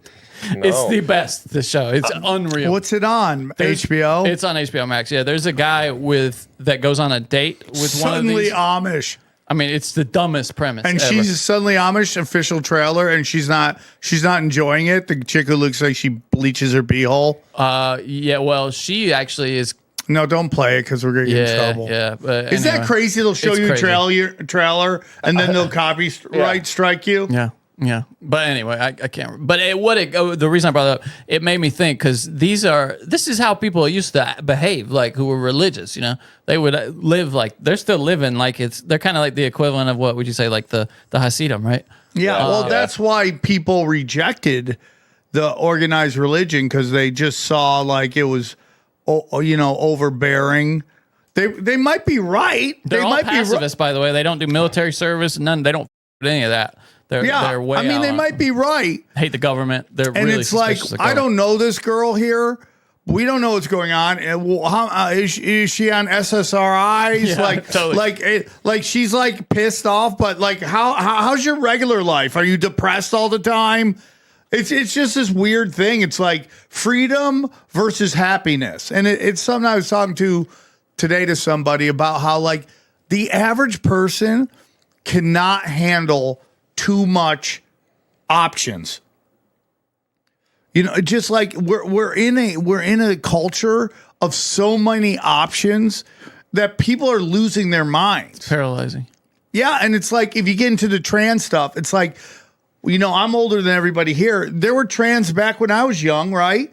But they chose that, like that was something that they had to seek out. It wasn't like pushed on them, right? As this higher vibrational way of living, and that all these people are trying to do it, and it's like disastrous for them. It also used to be funny too. Remember that Super Bowl commercial where those guys were cross-dressing so they could get discount Bud Light at like women's night or whatever? Like what about Tom Hanks and bosom buddies? Yes. Like I got dressed like a woman to get into this. Or Dustin Hoffman, right? He was a Tootsie, right? Like, I mean, white chicks. And everyone's like, look at these crazy guys Mrs. dressing up as Doubtfire. women. Now they're like, listen, respect them. They're unicorns. Like Mrs. Doubtfire, if you wanted to remake that, you couldn't do it if it wasn't a trans. It would have to be like, what's Kris Jenner's name? Do you think or not Kris Jenner? What do they call him? Yeah, now? black people could maybe get away. I was about to say, you think but they would get redo white shit from the chicks? trans community. Like white chicks too? You think you can get away with white chick too? Black guys being white chicks? Do you remember when there was this thing on OnlyFans where biological females were pretending to be trans, and then the trans movement got mad because you were stealing their culture? Like it's appropriation. It's so wait. Yeah, so were they wearing like strap-ons? Yeah, and stuff like that. In their pants, they had looked like they had a giant bulge. Funny. I bet the real. There was this guy on 90 Day Fiance. I hate that I know this. That was you love it. He was into trans, he was a trans chaser, I guess you'd say. And he was like, "See, I can always tell because a lady dick has a different smell." Is what he said. He could tell if they were a real trans or just a gay guy that wanted to bone him. Because he's sniffing the ladies smell different. Oh, that was his thing. I don't know if me and Johnny had the same algorithm. When he said that, the producers were like, "Gold, just gold." I don't know if me and Johnny had the same algorithm. I ran into this stud podcast, and there's studs. Yeah, it's a bunch of studs, and they're like, "What do you mean by that, studs? Are they gay guys or lesbian chicks? Their own studs, and they're talking about like how often they don't change their strap-ons, and like their girlfriends will be like, "You need to change a new strap-on. You got a new girlfriend." I got another yeast infection. And then they're arguing like, "No, that's my dick. I paid $150 for it. I don't just get rid of it." Which is hilarious. Which is cultural appropriation of our dicks. Yeah, it is. Right. I feel all right. That's a cultural appropriation. That's one I'll never get, by the way. If you're a woman dating one of these studs and you want to strap, like, we have that already. Yeah. It's called guys. Yeah, like, exactly. Because what happens is there's like the lesbians that are like look like Larry the Cable Guy. Then there's the hot ones that got hurt by guys, so they went to lesbians, and even that, like, dude, don't even. There's a reason why lesbians are angry all the time, because they're not getting that dick smack. It's a chemical that women need. It's a chemical women need to feel better about themselves. What they say, they got to feel the dick throb. That some girl told me that. She's like, why not a dildo? And she's like, because I like it when it like throb. I was like, okay, way this too much. Is not way broken too much. okay. Why? It sounded better in Spanish. It always sounds better in Spanish. If you go to samtripoli.com, you can grab my dates: Perryville, Maryland, Pottstown, PA, Vegas improv. I can't promise you I'm going to be good at it, but I'm going to try hanging out with some. I hope I would. That's going to be funny. Bakersfield, California, Yuma, Hollywood again. The comedy chaos last night was so fucking epic. It was so epic. Batavia. Then we keep going. Toronto, Dallas, Fort Worth, Huntington. Then we got, Albuquerque, the 1,000th episode of Tinfoil Hat in Austin, June 18th, Lawrence, Kansas. And then I think Tulsa, Oklahoma. Then I have one more date at the Comedy Mothership. So come out and hang out, grab your tickets. All this premium content's going on, samtripoli.com. The best premium content for conspiracies on the internet. Talk about Cash Daddy's premium content. How he's been crushing it. In these crazy times. One more from 1600, guys. One fucking more. How many of those are, I don't even want to get into it. I have no idea. I couldn't tell you off the top of my head. I have to do some math, and you don't want to hear me do Look math. at me, dude. He gave me a weird blue hat and blush. Yeah, I look like I'm blushing right now. It looks like you were going to bottom for him. Yeah, I look like that's actually. I look like I'm about to get boned in a cornfield. A really old photo. I was trying to do it really fast, and I just grabbed something that was handy. Go down.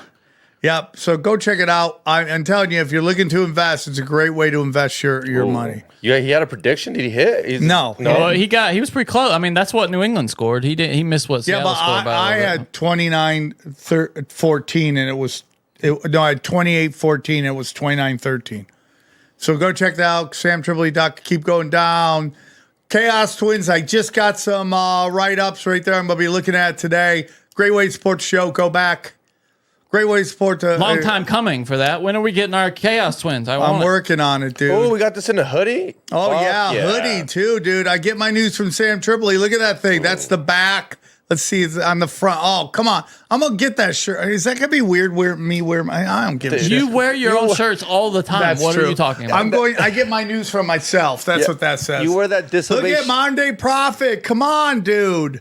Modern Day Prophet. You look like such a retard. I know, that's why I did it. Wood Army, dude. Best time to be in the Wood Army, dude. Go back and we want to give a quick shout out to our affiliates, Rife Technology, of course, Wise Wolf Gold and Silver, Pat Miletich, Mineral King, getting rid of parasites, helping your soil, Outcure Hydrogen Brown Gas, Harley Way for candles and crystals. I took it today. I take it all the time. Chemical Free Body, Tim James, you had him on, he's great. Joel Staley, you want to get in shape. EMF Rocks, let's go, dude. Fight that Prometheus if you want. Decentralized website. On or off? On. Brain Supreme, dude. We should have to guess first, and then he tells us. That's a fun game to play. We guess, I think you were on this week. Yeah, okay, that's a good one. We'll do that next time. Any other things? Check out my podcast, Extreme Marks the Spot, over there on YouTube. Please go check it out. Thank you. And you? Broken Sam, we've been having a good time. Been on a roll, dude. Yeah, people are liking us. YouTube's being nice to us. Finally. What happened to those? What happened to my They're in the car. They're in the car. Okay. I got your canvases. Okay. All right. Guys, enjoy real quick. So Susan, I mean, dude, it's she's cool. That, we record two in a row. They kind of fit together. The next one too, with the one we just did. We might have had to start this year our best run of shows ever. Oh, yeah. If you think about just heat. Credit to Mark for that, I guess. Yeah, good for you, Mark. Credit to you, dude. Credit to you. He's gonna clip that. He's gonna send that. He'll just be annoyed that I said. But I just feel like if you've listened to the show long enough, you're so ahead of the curve. You're certainly mentally prepared for what's gone down. Can I also say did I say it on the show? But I want to bring it back if I did. That I think some of this Epstein disclosure is to get rid of the old people. To get rid of all the old... Yeah, you talked about that. Yeah, get rid of all the old guard. I mean, the Clintons are going to testify. They're talking about arresting the guy from Victoria's Secrets. See, I think you're wrong about the Clintons. The Clintons are going up there they're going to clear their name as far as they're concerned. That's what they're trying to... And they're going to let them. They're not going to They're not. I don't know, man. prosecute them based I'm on not. anything. You're most likely right, but there's something about like Bill wants to though. He's following. He's like, I know. I want to clear my name. You know, it's like, I can't do a Clinton. No, but doesn't he say he wants to clear it after the rest of the shit gets released? He says I don't want all the. He said they're using. I don't want them using my name. Was his thing like as a political thing? I want to clear the air and say everything that happened and everything. So he obviously thinks he's clearing his name by lying in front of Congress. So. But what about like everybody else? Like that Peter Thiel guy. There's a couple young cats in there. Yeah, Johnny. They all lie. Someone clipped us on. No, it was Conspiracy Social Club. Me saying that Klovex kid or whatever his name is. Who? Have you seen the kid that's Max looking? Or The guy that just got arrested, Max looking, the guy that wants to do his jaw. And he's like, people think Peter Thiel is funding him, and I'm like, oh, he's been in those guts, and people. Sam says outrageous things about. He's look maxing. Is that? Yeah. Right? Yeah, that's where you microdose speed. What? Yeah, you microdose speed. I don't know why. I thought look maxing was like doing all this shit to make yourself look better. Yeah, look better. One of it is what's the microdose thing? speed. What does that do for your looks? I don't know. Maybe you don't eat. Your teeth fall out or something? So one of his supplements for him to stay lean is meth, according to this kid. Dude, just get on some. If you're gonna do meth, just get on some GLP-1s. You know, that's what everyone's been telling him. How about the Osbournes, dude? Oh, she looks. They all both do, yeah. look bad. The son looks okay, but she's like 9. Well, the son's sick too, right? And she's like 90 and looks. The daughter looks 50. like something out of the daughter is the Nightmare Before Halloween. Tim Burton. She looks like she's in a Tim Burton movie. What's her name again? Kelly Osbourne. Yeah, Kelly Osbourne. I mean, it's so uncomfortable to look at. Oh dear, she does look. I mean, she looks like her mother, weirdly. At the same age. Yeah. No, they look very similar. Yeah, that's. I thought it was her at first when I mean, dude, she's got the hair of Billy Joe Armstrong from Green Day. Before, did you see that crazy haircut he has? Yeah. Well, Dana and I went and saw him like 20 years ago in Vegas. And it was so funny because he had the most wrecked teeth back then. Oh, he's got it. And now he's got perfect choppers. He looked good for his age. I mean, if you're in a rock band, you should look good. I mean, you have to. Yeah, it's part of the image. Yeah, for sure. I'm going the exact opposite. I'm trying to look as sloppy as possible. And they sound okay too. Their music has just sucked for like 20, 30 years. Well, the new stuff sucks. The old stuff is great though. We went to see them and they played two halves. They played the old stuff and then they played the new stuff in the second half of the concert. And I was just checked out for the second half. I was like, you could tell. Don't you hate when your band comes and plays their new album? You're like, nobody knows this. If it sucks, I do. Stop singing stuff we don't know. You know who it sucked for even worse? Lil Wayne just got on tour, but he does rock music, so people. Lil Wayne does rock. People were complaining because they're like, somebody pissed off black people. And that's your fault for not knowing that the artist changed from 20 years ago. They're trying to hear Lollipop. Or, you know who really pisses me off is Post Malone now because he does country music. Yeah, and all these young chicks are going to see him, and they're very disappointed. Yeah. Well, you know what's so funny is I went and saw when Guns N' Roses came back. Right, and they're like doing their greatest hits, and the place go nuts. And then they're in their final three. Smile.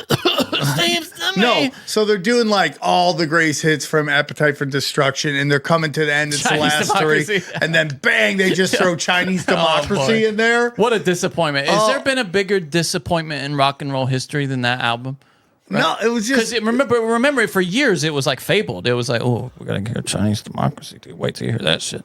And then it finally came out. It would be like if that Wu-Tang album that that's why you don't do that. Pharma Bro has, if that came out and it was just garbage. That's why you don't do that. I mean? When it's been waited for so long, you just don't do it because people expect so much from it. Like if that Friday movie comes out, it ain't gonna do good. If Friday, who they look like? Not who they look. It was like not Linkin Park. It was that one band that was big for a while. Who? That also named their album Chinese Democracy. There are two Chinese Democracy? Well, they said that Axl Rose stole their look. So they stole the title of really? Who would that be? I don't even know. There's two Chinese democracies out there. Oh, I didn't know. Okay, there's other Chinese democracy. There's let me ask ChatGPT.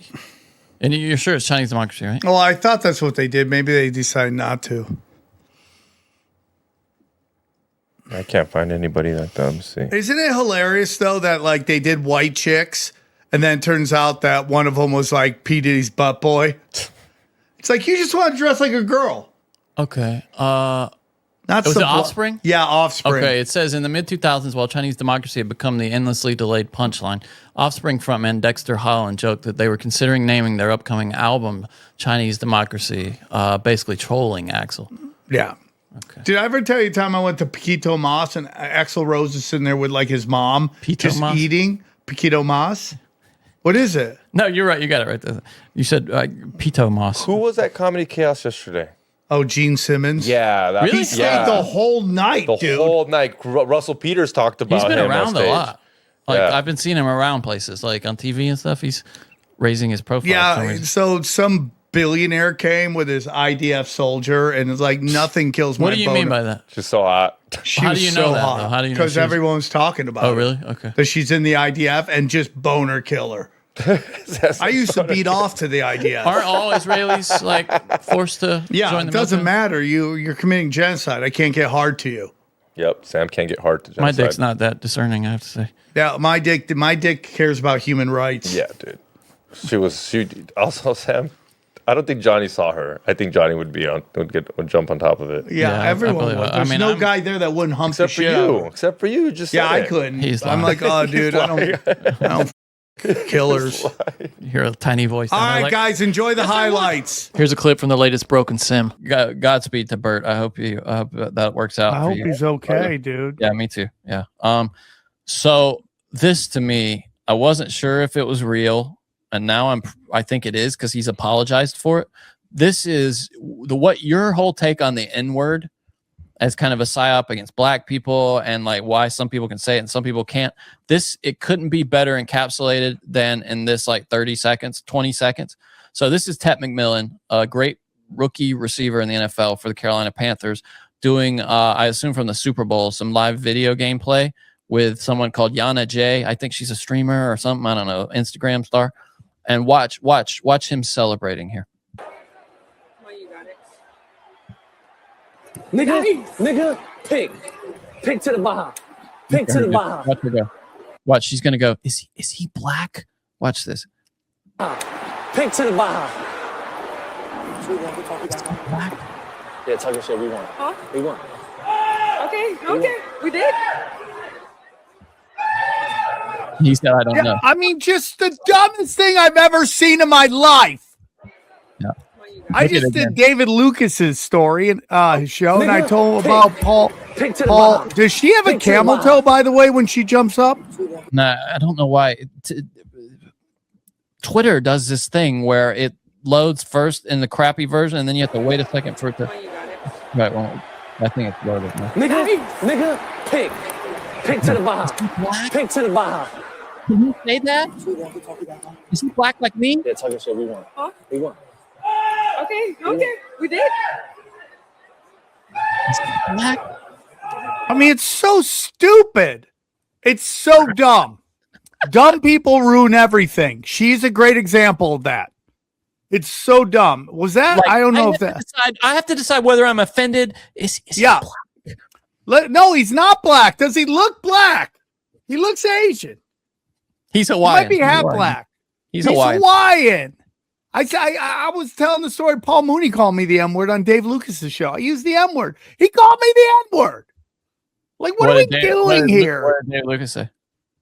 He laughed. It's David Lucas.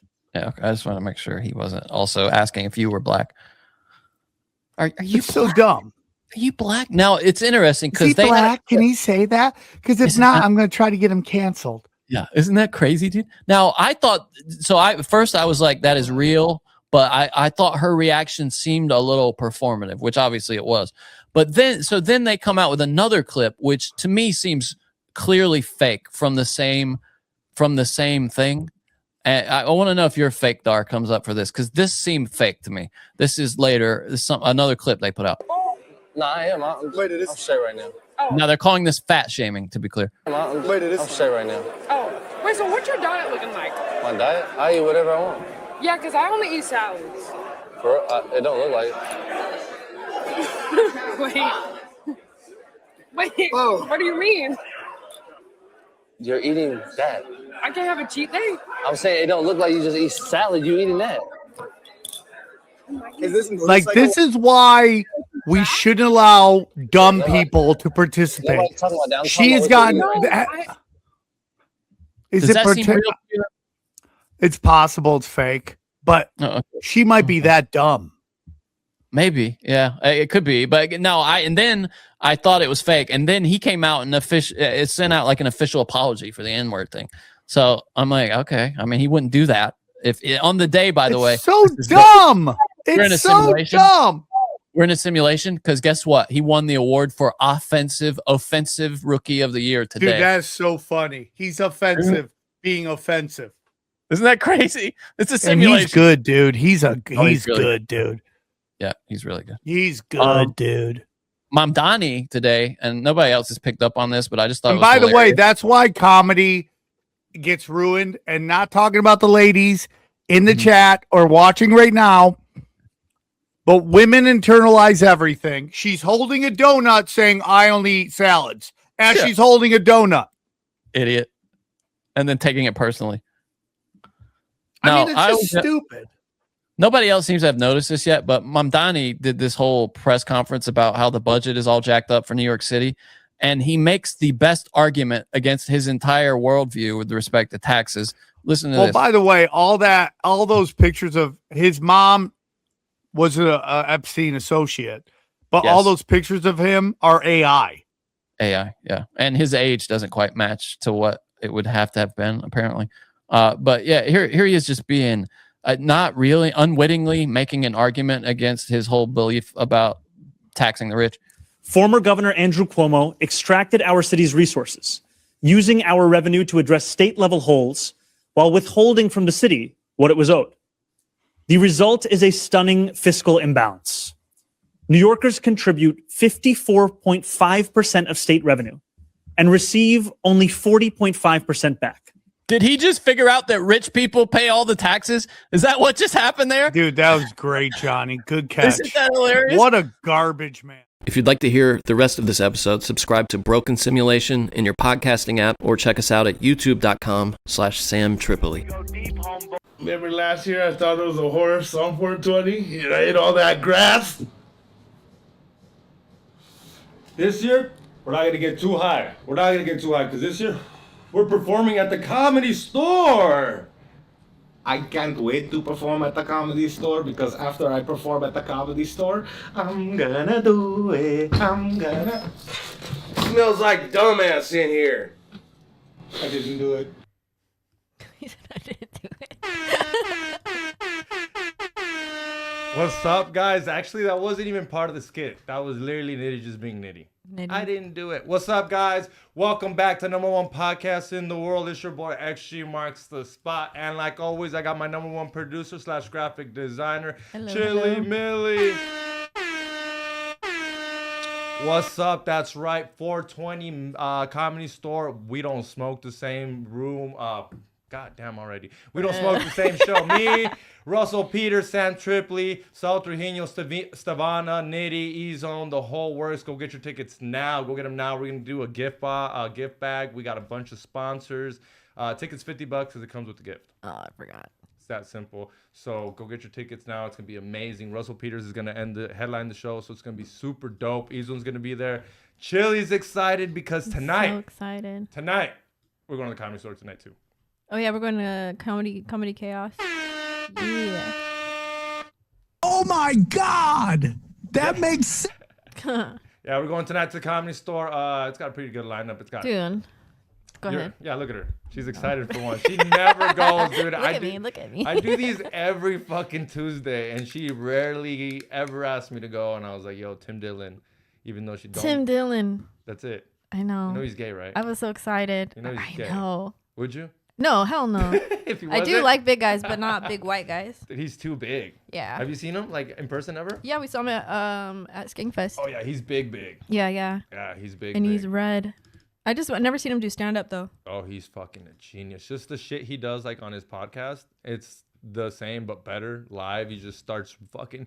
I don't know. Sometimes He's been so good lately. And last time I think he's just riffing. Half the time I'm like, bro, this fool's just on a roll. There's no way this fool like. Not that he doesn't write good shit. Just sometimes he'll just. I don't know. You'll see it. We'll talk about it. Can I tell you a funny story about that real quick? Go for it. A dude stopped talking to me because we called Tim Dillon genius. Which I thought was funny because he was like, "Oh, I'm gonna check out your guys' podcast," and I was like, "All right." And then he heard like an episode of us saying he's a genius. He's like, "Tim Dillon's not a genius," and I was like, "All right, bro." How can you hate Calm Tim down. Dillon? I don't know. I didn't think it was that big of a deal, to be honest. Gay People fat really guy. hate him. Gay fat guy. Honestly, like I thought that was crazy. Well, that's why he can't get canceled because he's a gay fat guy. Yeah, I like him. I mean, he's funny. He's a comedian. Yeah, super power bottom. But also on the lineup. Hey, at Skankfest, when we saw him, you were so fucked up too. When he was walking by, he's walking through the crowd, he was staring at you. And I was like, oh, maybe he recognizes him from Tinfoil. And then I was like, oh, and then I heard your story about that. Yeah. And I was like, oh, that's probably why. That's cool. He was trying to see if I could top him. Yeah, that's probably where he recognized you. He was like, oh, I recognize that guy. Yeah, he'll see me tonight. That's so funny. I know you're going to probably record my interaction with them. Be like, look how gay that is. Like, look at these guys. What's up? I just want to thank everybody. I want to thank everybody who ran into us at Kushstock. Man, E-Zone sold a bunch of shit. Chicklets sold a bunch of shit. Haydar was in the radar. It was a good time. I just want to thank everybody, by the way. Chili. Everybody that bought something was like, where's Chili's butthole? I know. You're missing out, girl. These fools want these. I still have my butthole stickers and stuff. It's funny how everybody swears it's yours. And then I tell them it's mine, and then they don't want the sticker no more. They're like, how is she going to draw her own asshole? That shit's so funny. Fucking retards. But we had a crazy-ass situation before we showed up to Kushstock. I mean, so like everybody doesn't know, when E-Zone does these events, we all pull up to the studio just because we help him pack and shit, and we smoke a joint, and we just kick it. It's just an easy meetup spot. We all meet up at the fucking studio, and we pack up. E-Zone's got these fucking exotic ice creams. E-Zone's a paletero. No, those are my favorites. Huh? Those are my favorites. Did you have one? I had a They're bite. good, no? Yeah, they're good. Dude, I Which get those. Which one's your favorite? All of them. The only one I haven't tried is lemon. So they're grape, peach, strawberries, so good, and mango. Lychee. Really, I never had that one either. He's got grape. Where did you get them? Do you know? Or can you tell? You know this motherfucker. I don't know I where was he got so them. I almost wanted to go just for those, Yeah, and I was this like, fool I'm gonna had eat them all. Fried chicken ice cream, chicken What? sandwich ice cream, steak ice cream, and people were fucking buying them. Obviously, the flavor is literally it's like a waffle vanilla on the fried chicken, which is fucking delicious. I mean, That's so good. Yeah, and this one was just sitting there. So, I mean, he didn't sell out. That's all everyone And bought? I was about to say he sold out, but he just had so much, it was impossible to sell out. This motherfucker had 3 ice chests. Where does he get that? I don't know. Full plug-in, but that's his new hustle.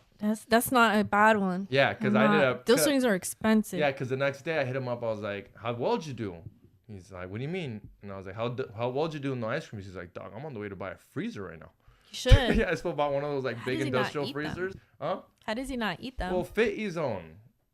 Fit E-Zone. You know what? I'm happy he's been working out. It really did change his life. And I'm being 100% for real. The reason I say that is because we had a crazy accident. You can play it if you want. Well, what I was saying is we meet up at the studio and we fucking pack up the ice cream. We got the dry ice. Chiclet shows up. We smoke a joint. And I'm like, all right, mob to the fucking Kushstock. We're on the way there. These ones like 5 minutes. Like we left together. It takes like what, 2 seconds to lock up the fucking gate. Mm-hmm. So at one point I'm like, yo, where's this fool at? So I call him because I don't know where to park. You know, he knows everything. But buddy there, so I'm kind of just telling him like kind of guide me where to go. Hey dog, where the fuck's going on? And he's like, dog, I almost fucking died. And you know, I'm like, chill, like he's on like chill the fuck out. You were down the street. And he's like, I had to pull the e-brake.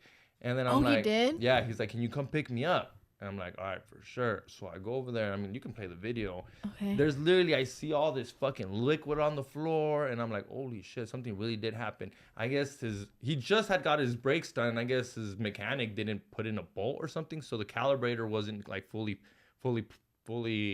installed or whatever. So he was going, and I guess he was going off the freeway ramp. He said he didn't even it was literally 2 exits. He's so lucky he literally didn't hit over 80 miles per hour. He said he got off the exit. He's trying to brake, and he said he couldn't brake. He's like, you know those movies when you're just braking and it's like not a bad dream. Yeah, he's like, and it's not braking. He's fucking yelling at Melissa. He's like, it's not braking. She's scared too because What can she do? Yeah.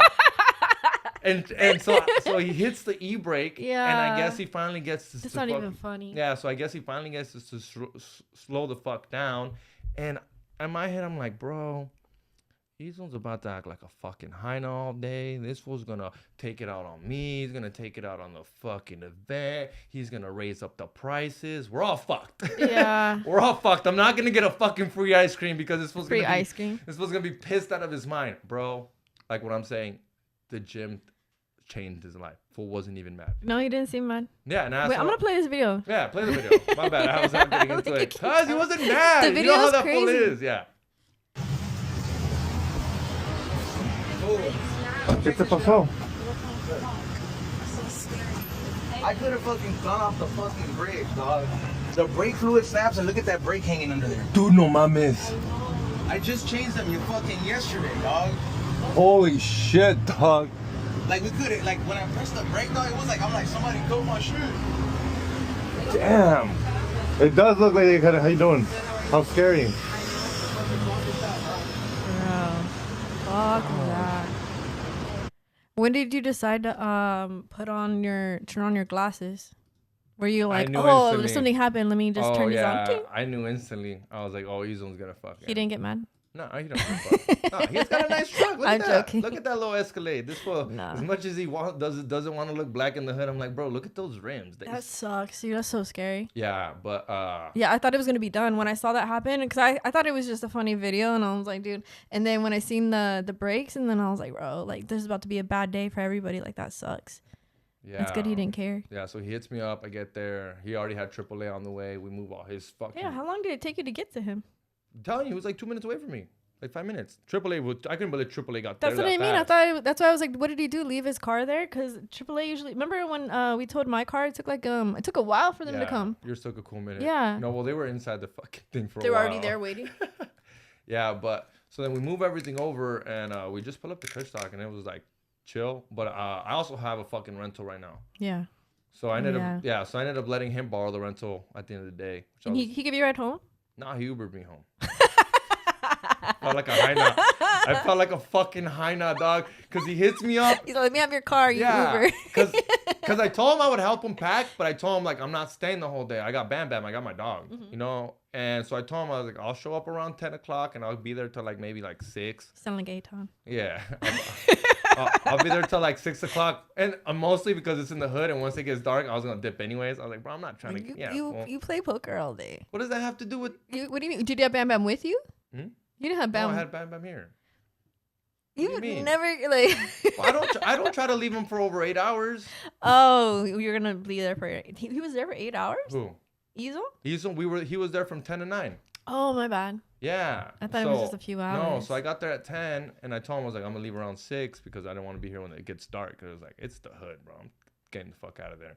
And he hits me up. He's like, well, dog, I had to fucking take my shit. The event's not over till 9. Yeah. And I'm like, bro. And he's like, you want to do the fucking hugest fucking paro ever? And I was like, yeah. He's like, what? He's like, let me borrow the fucking rental and I'll Uber you home. I felt like the biggest hyena. And then I'm like, at least you did. And then I did the other hyena move. I was like, here you go. Can I get cash? That's funny, dude. I was like, I want my money now, dog. I know how this works. You send these bitches home, they forget to sell them the money. Now they went home on their own. Nah, but Kushstock was dope. I want to thank everybody who said what's up. It was a bunch of you fools. We were smoked out. Fucking, they smoked the venue out there. You know, Should I play this? Yeah, you've I was been gonna there. play it while you're talking, but I wanted to play over you. Yeah, you know, they play those fucking Chili's been there when they have those flamethrower, weed flamethrower. Yeah, I saw the videos. Yeah. Hold on.